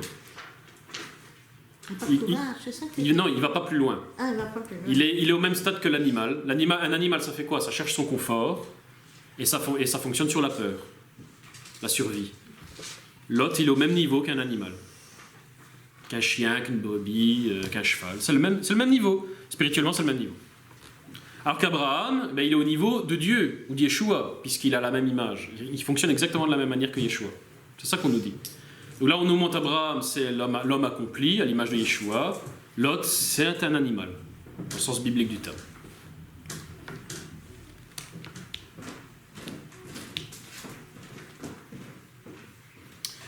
Résultat, juste après, dans cette caverne. Alors c'est intéressant parce que le mot caverne en hébreu signifie mettre à nu. Qu'est-ce qui se passe? L'inceste. Les deux filles pratiquent l'inceste avec leur père. L'autre, ça veut dire quelque chose. Imaginez que c'était les derniers vivants de Sûrement. la terre. Ouais, ils se disaient ça. C'est pas. Mais ça a dû être horrible, le feu qui descend du ciel, qui détruit tout. Bon, voilà. Ils se sont dit on est les deux derniers. Aussi. Oui, ils se sont dit on est les deux derniers, quoi. L'autre, c'est pas un nom hébreu. C'est un nom sumérien. Ah, c'est possible. Ben, j'ai vu qu'en hébreu, ça veut dire le voilé. Hein. Le voilé, Lot. Ces deux Un filles-là, voile. ce sont lesquelles, puisqu'il avait 4 filles. Donc. 4 filles? Et oui, puisqu'il a des gendres. Il avait Il a deux filles mariées, et là, ces deux filles-là, elles sont vierges, c'est pas les mêmes. Ah, je sais pas s'il y a le nombre de filles, je sais pas. Et donc, il n'en prend que 2, lesquelles? Oui, les autres, elles meurent à Sodome hein, avec leur femme. Les autres meurent à Sodome. Ah oui, non, c'est juste, t'as raison. Oui, c'est juste. Les autres sont restés avec leur mari. Oui, c'est juste, c'est juste. Les autres sont restés avec leur mari. Ouais. Ah, ce sont les deux. Ça, c'est les deux vierges. Les deux vierges. Ouais. Et donc, ça, c'est les deux filles qui commettent l'inceste avec leur père. Pour quelle raison elles commettent l'inceste, à votre avis? Bon, il y a eu le truc de peur, parce qu'elles se sont dit on est les dernières. L'ascendance. Hein? Faut pas être toute seule, autrement. Oui, aussi, mais c'est les filles de Lot. Pour que Donc Lot les a enseignées comment, on va dire? pour avoir une descendance. Il les a enseignés dans la peur, parce que lui-même il a peur. Ben ouais, Il les a enseignés dans la peur, il les a enseignés dans la recherche du confort, et il les a enseignés dans quoi encore? Mais ils étaient à Sodome. Bon, Et comment il a réagi quand les hommes ont voulu les anges? Ah ouais. Bon. Il les a enseignés dans quoi? dans la pureté, c'est bon. L'impudicité. Il élève ses filles dans une ville impudique. Donc déjà. Et deuxièmement, quand les hommes viennent prendre les anges, il leur donne ses filles en cadeau. Donc les filles, elles n'en peuvent rien, entre guillemets. Elles ont été éduquées dans l'impudicité. Donc elles pratiquent l'impudicité, c'est ça qu'elles ont appris. Et pourquoi elles pratiquent l'impudicité? Par peur. Donc elles ont appris la peur, le confort, la recherche du confort et l'impudicité, elles font ce que leur père leur a appris. Et c'est exactement le contraire d'Abraham, parce qu'ici, ce sont les deux filles qui ont connu leur père, enfin qui ont été connues de leur père pour commettre l'inceste. Abraham, c'est Yeshua qui l'a connu, parce qu'il a obéi au commandement de Dieu et a enseigné à ses enfants à obéir au commandement de Dieu. Vous comprenez, on a vu que dans le verset 10, le verset... Il faut les distinguer, c'est ça? Oui, c'est ça, je l'ai distingué, je l'ai choisi, on a vu qu'en fait c'est le mot hébreu, je l'ai connu. Donc Yeshua a connu Abraham parce qu'il a obéi à ses commandements et a enseigné à ses enfants, sa postérité, à obéir aux commandements. Lot, il a connu ses filles, l'inceste, parce qu'il a enseigné ses filles dans l'impudicité, la peur et la recherche du confort. Exactement l'inverse de la Torah. Donc on nous montre encore une fois deux systèmes d'éducation complètement différents et leurs conséquences. La conséquence est toujours la même. D'un côté, c'est les filles qui couchent avec leur père. De l'autre côté, c'est nous, les enfants de Dieu, qui sommes connus par notre Père céleste. Qui est un Razvé Shalom, un bon inceste, on va dire Razvé Shalom, dans ce sens-là. Vous comprenez le lien?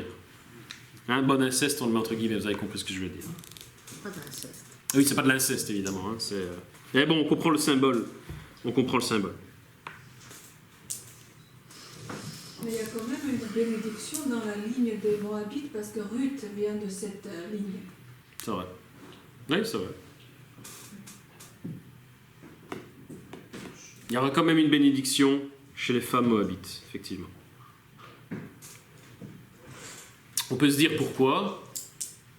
Parce que ces deux filles, elles ont fait ce que leur père leur a enseigné. Donc c'est l'obéissance en fait finalement.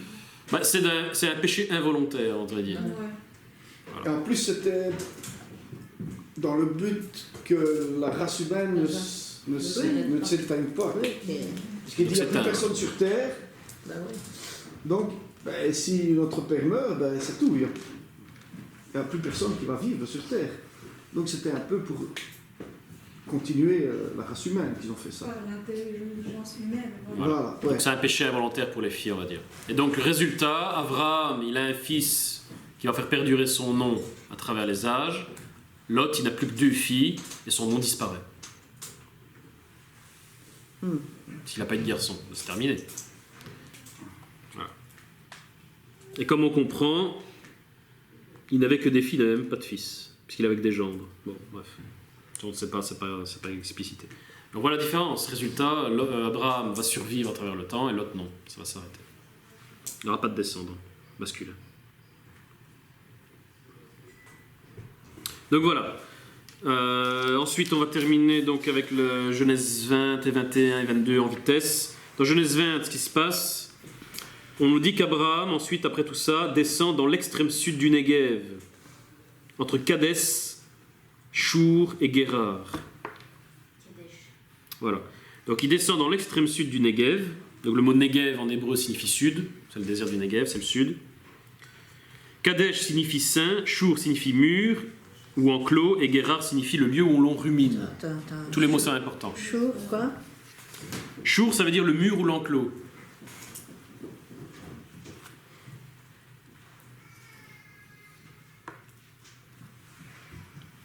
Et Guérar, c'est le lieu où l'on rumine. Le lieu où l'on rumine. On rumine, on mâche et on remâche. Alors que symbolise le Negev? Le sud, pour ceux qui connaissent l'arbre de vie. Le sud. L'abondance, la nourriture, Donc quelle la attribut? survie. Quel attribut? Quel mida? Quel séphira? Rodno. C'est pas un verset en fait. C'est couché sur la côté droit. Le sud. Prod. Non. Chesed. Voilà, chesed. Chesed. C'est la miséricorde, la générosité. Donc le sud dans la Bible, c'est toujours le côté de la miséricorde, de la générosité. Donc on voit qu'Abraham, après tout ça, après avoir réussi toutes ces épreuves, il descend encore plus vers le sud. Donc il descend encore plus vers le chesed, donc l'amour divin, la générosité, l'abondance. Donc c'est une très bonne chose, évidemment. Et il descend donc dans un lieu entre Kadesh, donc la sainteté, Chour, mur enclos, Guérar, lieu où l'on rumine. À votre avis, est-ce que ces 3 villes symbolisent quoi? Saint, enclos, rumine. La Torah, C'est-à-dire? l'étude de la Torah. C'est-à-dire? Ben, ruminer, c'est ruminer la Torah. L'enclos, c'est la tente, un lieu où on rumine la parole de Dieu. Voilà. Ces 3 villes signifient l'enclos saint où l'on rumine. L'enclos saint où on rumine. Yeshiva. Voilà. Alors le mot ruminer en hébreu, ça peut paraître bizarre, mais en hébreu, le mot ruminer, C'est là aussi qu'il ment. La deuxième fois qu'il ment, Oui. c'est à Guérard. oui c'est ça. Attends. Le mot ruminer en hébreu dans la Bible, c'est synonyme d'étudier la parole de Dieu. C'est écrit dans l'hébreu, dans certains versets. Dieu il veut qu'on rumine sa parole jour et nuit. Évidemment dans les traductions on ne le voit pas. Mais en hébreu c'est clair, il veut qu'on rumine sa parole jour et nuit. Donc ruminer signifie étudier la Bible encore et encore et encore et encore. Et donc, Abraham il va dans l'enclos saint où l'on rumine. Ça veut dire que le cadeau, quel est le cadeau qu'Adonai lui donne après avoir réussi tout ça? Isaac. Un fils. Mais non, ce je viens de dire. C'est quoi son cadeau?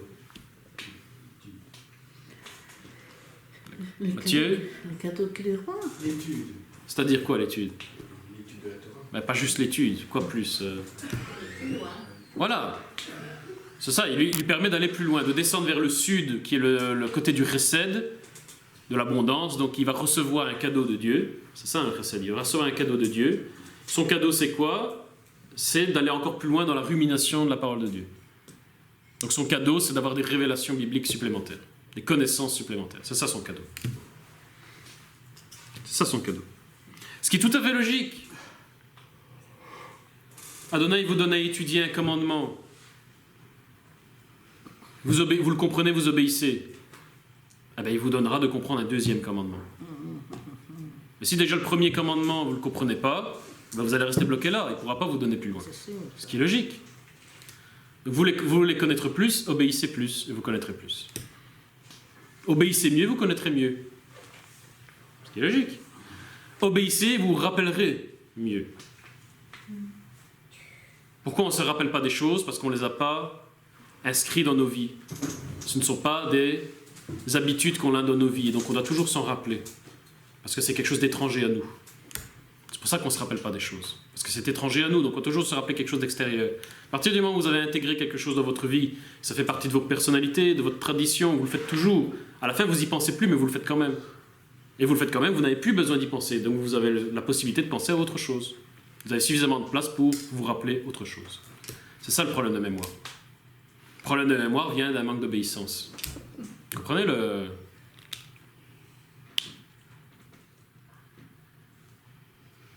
Le problème de la mémoire, c'est lié à l'obéissance. Oui, c'est ça que oui, oui. Ce qui est logique. Qu'est-ce que tu as dit? Ce qui est logique. Qu'est-ce que tu as dit? Je viens d'oublier. En psycho, si je peux dire. Enfin, en psycho, on dit que les problèmes de mémoire, donc une mauvaise mémoire, les problèmes de mémoire sont dus à des colères. C'est la colère qui empêche la mémorisation des choses.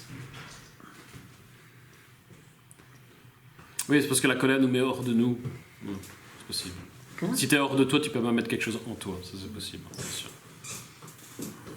Vous avez compris ce problème de mémoire et d'obéissance? C'est très simple à comprendre. Hein? On n'est pas fait pour nous souvenir de quelque chose toute notre vie. On est fait pour mémoriser quelque chose pendant un certain temps, le temps de le faire pénétrer en nous, que ça fait partie de notre vie. Et une fois que ça fait partie de notre vie, que c'est devenu une habitude, eh ben on passe à autre chose. Cette chose-là, on oublie, on n'a plus besoin d'y penser. Vous comprenez? C'est comme ça que c'est censé fonctionner. Et tant qu'on a besoin de s'en souvenir, c'est que ça ne fait pas encore partie de notre vie, ce n'est pas une habitude. Et donc on a encore besoin de faire l'effort d'y penser. Mais ben, tu ne sais pas apprendre autre chose si tu as encore besoin de penser à un truc depuis 2 ans, depuis 5 ans. Donc c'est le moment de l'intégrer en soi. C'est important. Et donc ensuite, Abraham rencontre Abimelech, qui signifie « mon père est roi », qui est le roi de Guérar. Donc mon père est roi, ça veut dire qu'Abraham, ça y est, il est dans le royaume de Dieu, quoi, en gros. Il est dans le royaume de Dieu, puisqu'il a réussi toutes les épreuves. Et il commet une faute involontaire en enlevant Sarah, Abimelech. Il commet une faute involontaire en enlevant Sarah. Et Dieu est d'accord avec ça, et c'est pour ça qu'il l'empêche de pécher, se révèle en lui en songe. C'est intéressant. Abimelech commet un péché involontaire, par ignorance. Et Dieu l'empêche de pécher. Et se révèle à lui en songe.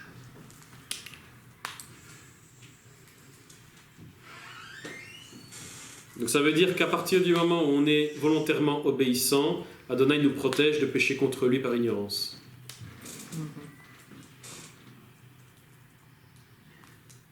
Ce qui est tout à fait logique. Encore faut-il le comprendre. Guérar est montré capable, donc oui c'est ça. La ville de Guérar est aussi montrée capable d'accepter la remontrance par opposition à Sodome. Donc Guérar c'est le lieu où l'on rumine. Et donc, quand Abimelech fait l'erreur et que toute la ville de Guérar est punie, à partir du moment où on lui dit « Oui, mais t'as commis une erreur », toute la ville de Guérar se repent et dit « Ah oui, on a commis une erreur, pardonne-nous Seigneur ». Et donc là, on voit la différence entre Guérar et Sodome. Sodome, eux, ils ne se repentent pas, ils sont détruits. Guérar, ils se repentent tout de suite et ils sont sauvés, ils sont bénis. Et pour quelle raison, eux, ils se repentent tout de suite? Parce qu'ils ruminent. Ils étudient la Bible, donc ils comprennent. Et comment sais-tu que le pays se repent? C'est le roi qui se repent? Non, parce que c'est Abimelech et tous ses serviteurs, tous ces gens, c'est écrit. Attends, Abimelech, avec ses serviteurs. Il appela tous ses serviteurs. Ah oui, oui, Il n'y a pas que... Oui, ces gens qui saisissent une grande crainte. Vous voyez la différence entre Sodome et Guérar, c'est que Guérar, ils étudient. Guérar, ils étudient, ils ruminent la parole. Donc eux, ils se repentent, parce qu'ils comprennent comment ça fonctionne. Sodome, ils ne se repentent pas, évidemment, parce qu'ils n'étudient pas. Ce sont des gens qui brûlent, c'est-à-dire ce sont des gens qui fonctionnent sur base de leurs instincts, de leurs passions charnelles. Ils ne sont pas dans l'étude de la Bible. Et une bête question, pour quelle raison le Seigneur accepte-t-il ce péché? Parce que c'était en fait sa demi-sœur. C'est pas un mensonge quand il dit que c'est sa sœur. C'est sa demi-sœur. C'était vraiment sa sœur, oui. Oh. Mais en hébreu, on ne fait pas la différence entre demi-sœur, demi-frère, c'est frère et sœur. Il n'y a pas de mot hébreu pour demi-sœur. Donc il ment pas en fait, hein, il ment pas. Non. Mais donc ici, symboliquement, on veut nous faire comprendre que l'autre récompense d'Abraham, c'est qu'il ne péchera plus jamais involontairement. Enfin, Dieu ne l'empêchera de pécher involontairement. C'est ça sa récompense, à travers Abimelech ici, l'histoire d'Abimelech. C'est ça la récompense. C'est-à-dire, tu m'as tellement obéi volontairement que je vais même t'empêcher de pécher involontairement. Je vais tout faire pour que tu ne pêches pas involontairement, que tu sois vraiment parfait. Ça, c'est l'autre récompense d'Abraham. Là, on est déjà très loin dans le niveau. Hein. Là, c'est déjà du niveau spirituel très très loin. Épouser sa demi-sœur, c'est contre la Torah, non? Hein, quoi? Épouser sa demi-sœur. Oui, après le don de la Torah, ce serait interdit. Ouais. Avant c'était pas encore interdit, forcément, il n'y a pas assez de gens. Mais après le don de la Torah, bah oui, là, il y avait un problème numérique. Mais après la Torah, ce sera strictement interdit, forcément.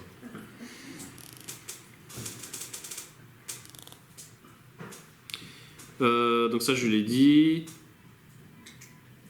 Voilà, je l'ai dit. Alors ensuite, on va terminer verset 21, c'est la naissance d'Isaac, celui dont on rit ou dont on se moque. Donc, son nom signifie il rit, ou il rira, parce que c'est celui dont on se moque et dont on rit, parce qu'il est né miraculeusement par Sarah. Et le gens ne le croient pas quand il proclame la repentance et le risque de jugement. Ça, c'est le gendre de Lot. Donc ça, c'est notre cas, nous tous, normalement, hein, quand on est disciples de Dieu, on se moque de nous, on rit de nous, à cause de notre foi dans le Fils miraculeux, et parce que les gens se rient de nous quand on leur dit qu'ils ont besoin de repentance pour être sauvés. Donc c'est ça le problème d'Isaac. C'est pour ça d'ailleurs qu'il s'appelle celui qui rira. Sarah rit parce qu'elle n'a pas cru. Entre guillemets, elle a ri à cause de la naissance miraculeuse. Donc ça, on rit de nous à cause de la foi en Yeshua. Et les gendres de Lot ont ri parce qu'ils ne croient pas dans le jugement de Dieu. Et finalement, nous, en tant que serviteurs de Dieu, qu'est-ce qu'on doit faire? On doit témoigner de notre foi et dire aux gens, attention, il y a le jugement de Dieu, il faut être sauvé, donc vous avez besoin d'être sauvés. Et les gens vont se moquer de nous à cause de ça. Donc c'est exactement la même chose. Grâce à ça. À cause de nous, à cause de ça ou grâce à ça. Il ne faut pas avoir peur de la moquerie, donc. Donc ça, oui, ça on l'a dit. Donc ensuite, Abimelech et Picol, on voit Abimelech et Picol qui font serment avec Abraham concernant la terre et les puits. J'avais compris, Abimelech et Picol. Mais Picol signifie la bouche qui accomplit, c'est intéressant, c'est la bouche qui accomplit. C'est la bouche qui accomplit toutes les promesses. Donc là, c'est Abimelech et Picol. Abimelech, c'est mon père est roi, et Picol, bouche qui accomplit. Donc ça veut dire Dieu va accomplir toutes les promesses qu'il avait promis à Abraham. C'est ça que ça signifie les deux noms, Abimelech et Picol. Puisqu'il a tout réussi. Il a tout réussi, donc voilà. Dieu va tout lui donner. Et il va lui donner quoi? C'est symbolisé par la terre et les puits. Donc la terre d'Israël et le puits avec l'eau en abondance. Voilà, c'est ça que Dieu va lui donner. Ensuite, Abraham plante des tamarisques à Beersheba. Alors, très intéressant, le tamarisque, j'ai vu que c'est un arbre qui génère un exudat qui ressemble à la manne. Qu'est-ce que tu dis? Le tamarisque est un arbre qui génère un exudat, donc qui transpire, qui ressemble à la manne. Apparemment, c'est comestible et ça a le goût de la manne. Et c'est là que Abraham invoque le nom de El-Olam. Il appelle Dieu El-Olam, le maître du monde.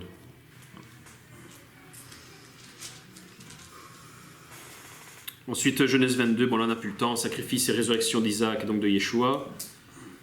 Moria, sur le mont Moria, Moria signifie Yah s'est rendu visible. Hein, c'est Vayera, on est toujours dans la paracha Vayera.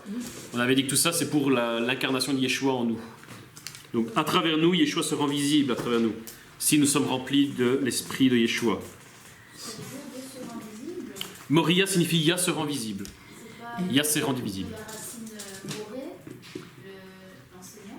Alors moi j'ai trouvé ça, Moria. Comme ça. Ia s'est rendu visible. C'est la même racine que Vayera, la paracha, se rendre visible. Tiens, Yeshua. Et ensuite, c'est l'endroit donc, qui va appeler Adonai Yireh, car c'est l'endroit où Adonai s'est rendu visible. Nom de Yerushalayim. Yerushalayim, ça veut dire Dieu rendra la paix visible ou rendra l'accomplissement visible. Encore une fois, on est toujours dans le thème de Vayera, de rendre visible. Voilà, c'est le nom de Yerushalayim. Et Yeshua, il est crucifié où? Yerushalayim. Et voilà, on va terminer en faisant le... On va terminer là-dessus parce qu'il est tard. Bon, au moins on aura terminé.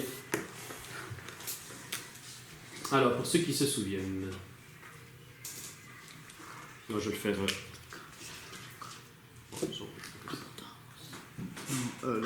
La bouche qui accomplit. Picole, ça veut dire quoi? La bouche qui accomplit, oui. Bouche qui accomplit. Ouais.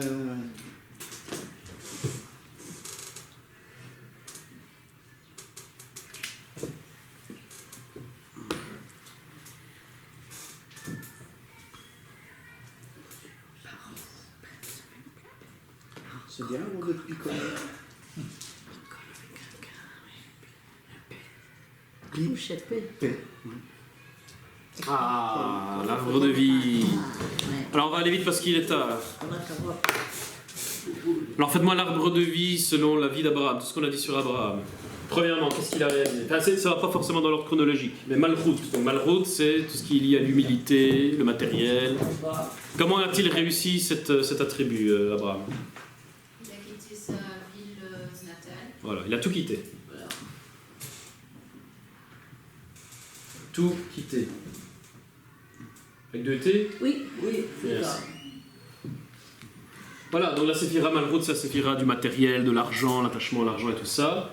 Abraham a réussi la première épreuve qui est de tout quitter. Il ne s'attache pas au matériel. Lot, est-ce qu'il a réussi ou pas? Non. Il a raté. Donc déjà le premier il a raté, hein, et Abraham a réussi. Nous, même chose, la conversion, c'est quand on accepte d'abandonner notre ancienne vie pour la nouvelle. C'est la première séphira Malchut qu'il faut réussir pour se convertir. C'est la première chose, première étape. Deuxième étape, le Yesod. Le Yesod, c'est tout ce qui est lié à la sexualité, à l'attachement correct aux gens, l'affectif. Abraham, il a réussi ou pas? Oui. Pourquoi? On voit que sa descendance elle est sainte. De toute façon. Oh, mais lui-même, il a fait quoi? Qu'est-ce que tu dis? La sexualité, Abraham, il a réussi ou pas? Sa femme, et il a obéi à la volonté de sa femme. Mais il en avait. Mais il avait plusieurs Oui, femmes. Oui, mais c'était pas interdit à ce moment-là. C'était C'était pas l'igami, ça. En fait, interdit. Voilà, donc Abraham, il a réussi au niveau sexualité. Il n'a jamais trompé sa femme. Quand il a couché avec Agar, c'est parce que sa femme lui a donné en concubinage, ce qui est tout à fait permis selon la Torah, à ce moment-là. Et qu'en plus, il a patienté, parce qu'il n'a pas fauté avec Agar tout de suite comme ça. Il a attendu 13 ans avant de fauter avec Agar. À partir du moment où Dieu lui dit « je vais te donner un fils », il a attendu 13 ans avant de faire Ishmaël. Et il a attendu 20 ans avant Yitzhak. Donc c'est pas le type coureur de jupons du tout. Donc la sexualité, il a réussi, il a une sexualité pure. Pas de problème. Lot, Non. pourquoi? Mais parce que il couche avec ses 2 filles. Inceste, Inceste. il vit à Sodome, l'impudicité, il vit l'homosexualité. Ah. C'est pas ce qu'il fait. Donc Lot, il a raté la deuxième aussi. Et Abraham a réussi la deuxième. Et ça, même chose. Si vous voyez, enfin, peut-être que vous-même vous l'avez vécu, moi je l'ai vécu, et c'est souvent comme ça chez les personnes qui se rapprochent de Dieu. Après avoir passé le premier test au sujet de l'attachement matériel, ils vont passer le deuxième test sur la sexualité. Généralement, c'est à ce moment-là que les gens sont tentés sur la sexualité. Toujours. Moi, j'ai vécu la même chose, c'est normal. Et donc, il faut passer ce deuxième test. Combien de fois on a encore eu, il n'y a pas longtemps malheureusement, des gens qui disent « Ouais, j'aimerais bien, mais ma femme, elle est contre, donc je peux pas. » Je l'ai encore eu la semaine dernière. « Oui, je veux bien, mais je peux pas parce que mon mari, il est contre. »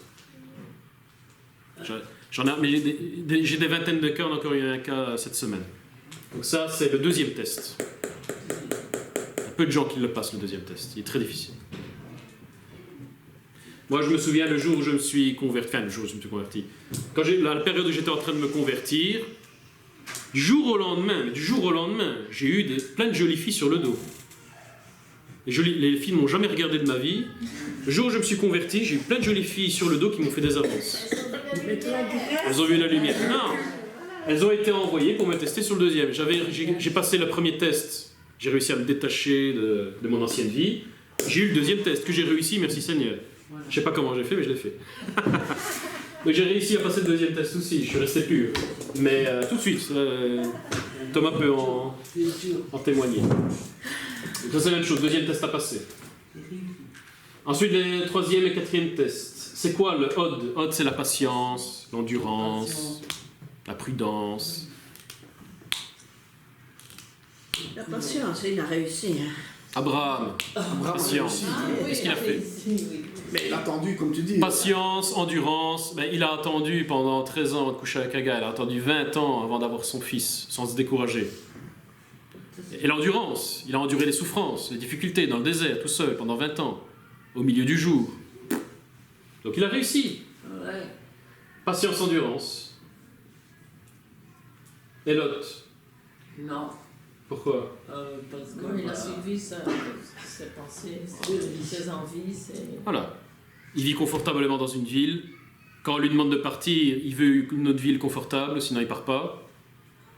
Il n'a aucune patience parce qu'il ne veut même pas patienter une semaine ou 2 jours dans la montagne, il veut tout de suite aller dans la ville confortable. Pas de patience. Sa femme, elle se retourne tout de suite, elle regrette tout de suite Sodome après avoir parti. Il n'y a aucune patience et aucune endurance. Il ne veut pas la souffrance et il ne veut pas patienter. Il a raté la troisième aussi. Bon, là, on nous montre vraiment le mauvais exemple. Quoi? Il a quand même dû endurer le... Et de toute façon, il l'a enduré, mais il l'a fait pas pour la volonté de Dieu, quoi. Netzar, c'est la force, la persévérance, la guerre. La guerre. Abraham, il a réussi ou pas? Oui, Pourquoi? parce qu'il a affronté les rois et tout. Il a tout battu. La guerre, sans jamais se décourager. Et Lot? Et là, non. Ah oui, là. Non. On fait la guerre, on récupère. Lui, il s'est fait prendre, lui. Il s'est fait avoir. Et est-ce qu'il a combattu quand il était à Sodome? Mais non, il s'est laissé faire prisonnier, comme ça on va bouffer. Non, mais à Sodome, quand il était à Sodome. Il a tout le soir. Mais non. Qu'est-ce qu'il a fait? Il a donné ses filles et il a fait le Voilà. compromis. Il a fait le compromis en donnant ses filles aux coupables, au lieu de se battre. Donc Abraham, il a fait la guerre spirituelle et physique. Il a intercédé Ça, c'est bien. et il a fait la guerre physique. Donc il a tout fait. Il a fait les guerres, on va mettre. Lot, non, il n'a pas fait la guerre. Quand les hommes sont venus, au lieu de leur mettre une branlée comme l'ont fait les anges, il a fait un compromis pour éviter la guerre. C'est terminé, il a raté la quatrième aussi. On rappelle la 105e. Cinquième Tiferet, c'est la séphira de la symétrie, de l'image de Dieu, de la vérité, de la foi. Eh ben, Abraham a réussi. Pourquoi il a réussi? Mais Il a parce que. trouvé grâce. Voilà, il a trouvé grâce aux yeux de Dieu, il a trouvé la symétrie, le règne, donc c'est la grâce. La symétrie. Et Lot? Et là. Bah, évidemment, non. Hein. Il avait la soirée. 5, 6, 7. 6, la Gévora, donc la justice, la rigueur. Bah, il rappelle à Dieu sa justice. Il ne peut pas punir l'injuste, le juste avec l'injuste. Exactement. Intercession. Intercession pour le juste. Voilà. Il rappelle à Dieu sa Gévora, sa justice. Donc il maîtrise la colère, c'est ça la Et Gévora. l'autre, non. La discipline. Et Lot, Mais non. pourquoi? Ben, il a tout raté, le pauvre. Il a tout raté, Parce qu'il a le tout raté le premier. Arrêtez le premier. C'est foutu. Voilà, mais Lot, évidemment, bah déjà il n'intercède pas. Dieu lui dit barre-toi d'ici, je vais détruire la ville. Mais non. Il n'a pas cru. Il n'intercède pas, à aucun moment il intercède. Il se dit pas, ben non Seigneur, protège la ville. Au contraire, il veut. Il se barre vite fait. Ah non, il veut même apaiser les tensions. Et il veut même apaiser les tensions pour que ça n'arrive pas. Oui, c'est ça, c'est même pas de l'intercession. C'est de la lâcheté, disons. Tiens, mes filles. Moi, j'avais donné mes filles à des pourris comme ça. 7, le chesed, la miséricorde, la générosité, l'hospitalité. Votre avis? François, t'as touché la caméra, fais Il a attention. reçu les anges. Regardez le recipier. Et Pardon il est fort aussi. Abraham, qu'est-ce qu'il a fait? Il a reçu les anges. Et il est fort. Hospitalité, voilà. Oui, spirit. Hospitalité, nourriture, tout ce qu'il faut. Hein. Je crois que l'autre a- Hospitalité. Et Lot? Je crois que Aussi, Radin, Lot radin. Il a limité son hospitalité, donc recette pas génial, il n'a pas réussi. Elle est restée comme elle. Bon, alors, 8 et 9. Donc 8 c'est la bina. Bon là c'est un peu plus compliqué, donc on va les mettre ensemble. Qu'est-ce qu'Abraham a reçu que Lot n'a pas reçu finalement après? La connaissance. Exactement. Donc ça c'est date, la connaissance. On va mettre 10 primes, parce que ça va ensemble. Donc ça c'est le niveau de la tête, donc c'est tout ce qui est entre guillemets intellectuel. Abraham a été récompensé par quoi, on a dit? Connaissance. Il a été récompensé par plus de connaissances, plus de sainteté. Ah oui. Par la rumination de la Bible, c'est ça sa récompense. Par le fait de ne plus pécher involontairement, c'est ça sa récompense. C'est ça. Ça, c'est la connaissance. Ça, c'est- Oui, connaissance, sagesse, discernement. Et Keter, c'est l'arbre de vie, donc c'est Abimelech. Hein, La joie. Abimelech. Abimelech. Da'at, c'est la connaissance. Yeshua a connu Abraham. Yeshua connaît Abraham. Et l'autre, c'est l'ignorance. Et il ne parce qu'il connaît pensait pas. qu'ils étaient les derniers sur Terre. Voilà. L'autre, c'est l'ignorance. Il ne reçoit aucune connaissance supplémentaire en récompense. Il n'y a pas besoin d'Abimelech. Et Lot ne rencontre pas ici Abimelech. Il ne va pas à Guérar et tout ça. Il n'y va pas. Forcément, il a tout raté. Donc ça, c'est une limite. Hein. S'il rate les 7 étages en bas, il n'a pas accès aux 3 d'en haut. Ouais, forcément. Ça. Les 3 d'en haut, c'est ce qu'on appelle le Saint-Esprit, la connaissance, le feu du ciel, etc. Abraham l'a reçu, pas Lot. Et c'est comme s'il a reçu Abraham a reçu le Saint-Esprit dans le Vieux Testament. un diplôme. Tu peux réexpliquer le 10 Abimelech? Abimelech, c'est mon père est roi. Ouais. Et Pikol, c'est la bouche qui accomplit. Donc ça symbolise le fait qu'Abraham il a tout réussi, donc Dieu, Abimelech c'est mon père est roi, donc c'est Dieu le Père qui est roi, va accomplir tout ce qu'il a dit à Abraham. Il va recevoir toutes les promesses. Ça c'est la couronne de vie, donc c'est le but ultime. Donc il a tout réussi, donc il reçoit le but ultime, donc il va tout avoir. Est-ce qu'on voit tout le tableau dans la caméra pour les... Oui. Est-ce que ça va? Donc l'autre, c'est un peu rien. Donc on voit que Lot, donc on nous présente Abraham a tout réussi et Lot a tout raté. Et nous on en est où? Est-ce qu'on a réussi à s'écarter de tout le matériel? Est-ce qu'on a réussi à purifier toutes nos relations? Mais je crois pas. Mais Est-ce qu'on a réussi à patienter ou à faire la guerre dans toutes les épreuves, dans tous les obstacles, ou on se décourage encore dans les Mais moi, obstacles? je suis patient. T'es patient, c'est bien. Je suis patient. Mais patient dans les épreuves. Hein. Oui. Si quelqu'un se décourage encore dans les épreuves, c'est qu'il n'a pas encore passé ce stade-là. Oui. On ne doit pas se décourager dans les épreuves, on doit persévérer. C'est vrai. Quelqu'un qui s'arrête de persévérer dans la prière parce qu'il se décourage, il n'a pas passé ce stade-là encore. Celui qui essaie d'éviter encore les souffrances pour apaiser les colères, les tensions, etc., il n'a pas passé ce stade-là 3 et 4. Il n'a pas passé ce stade-là. Puis le stade de... Les gens qui se plaignent au lieu d'intercéder pour essayer de guérir les gens, ils n'ont pas passé le stade 6. Les gens qui sont encore radins, qui n'arrivent pas à donner gratuitement, sans rien attendre en retour, ils n'ont pas passé le stade 7. Voilà. On va s'arrêter là. Vous avez compris, hein, c'est très... Ça, c'est le schéma de la conversion. C'est comme ça qu'on passe le schéma de la conversion. C'est net. Hein? C'est net. C'est clair. C'est clair et net, c'est ça. Là, vous pouvez vous dire où à peu près vous en êtes dans l'arbre. Bon, généralement, les gens sont... les gens qui sont avec l'île, ils sont à peu près là. Hein. Ouais. On est en guerre dans les obstacles, avec beaucoup de découragement, peu d'endurance, pas assez de persévérance. Est-ce qu'il n'existe pas un ascenseur plutôt qu'une échelle? Non, il faut monter l'échelle, c'est difficile. Et les ascenseurs. une question. Dans son intercession, Abraham demande à Dieu, Voilà. il dit à Dieu, s'il y a un juste, enfin donc il fait un marché avec le Seigneur, s'il y a un seul juste, est-ce que tu es pas en arrive? Alors, à la suite de cette intercession, Lot peut sortir. Comment Lot est-il considéré? Ah, si c'est injuste ou pas? Ouais. Ben, Lot est considéré comme le plus juste de la ville. C'est ça le truc. Par rapport au niveau spirituel de la ville, Lot il était injuste. Il est le meilleur de la ville. Par rapport à ça, alors, comment le... Par rapport à Abraham, il est nulle part. Mais par rapport aux sodomites de Sodome, il est au top du top. Ah oui, les sodomites, ils sont là. Hein. Ça, c'est le Sheol. Ou la GN. Sous Malroute, c'est la GN. Là, les sodomites, ils sont là. En dessous encore. En dessous de Malroute, ils ne sont même pas dans Malroute, évidemment. Et en dessous des sodomites. Évidemment, les sodomites, ils n'ont ni réglé le problème de Malroute, ni même Yesod, encore moins. Alors là, ils sont dans l'impureté, à ce niveau-là, ils sont dans l'impureté totale. Et à ce niveau-là, ils sont dans la ville et ils ne se repentiront pas. Non. Eh ben non, on ne connaît pas La fin de Lot. Abraham va le sauver, et puis... après sa fille... Donc ce qui est bien, c'est qu'on montre que Lot, il essaye. Mais il n'y arrive pas, mais il essaye. Donc c'est ça qui est bien. Lot, il essaye. C'est pour ça qu'il est sauvé. Il est dans un endroit où personne n'essaye, mais lui essaye. Il rate, mais il essaye quand même. Il tourmente son âme. Voilà, il est tourmenté. Et donc Dieu, il voit ça, il se dit, bon, il est nulle part, mais il veut. Bon, je vais l'aider. Voilà. Il est dans une logique de progression. Il est quand même dans une logique de progression. Comme on a dit, la persévérance, même si on est nulle part, tant qu'on persévère, Dieu il dit, bon, il persévère, donc je vais l'aider. Voilà. C'est la persévérance qui sort les gens des problèmes. Il a Persévérance. reçu le salut. Et Lot persévère quand même, hein? Il a reçu le salut. Qui ça? Lot. Ça, on ne nous le dit pas. On ne sait pas, on ne sait rien. On ne le dit pas. Je ne sais pas.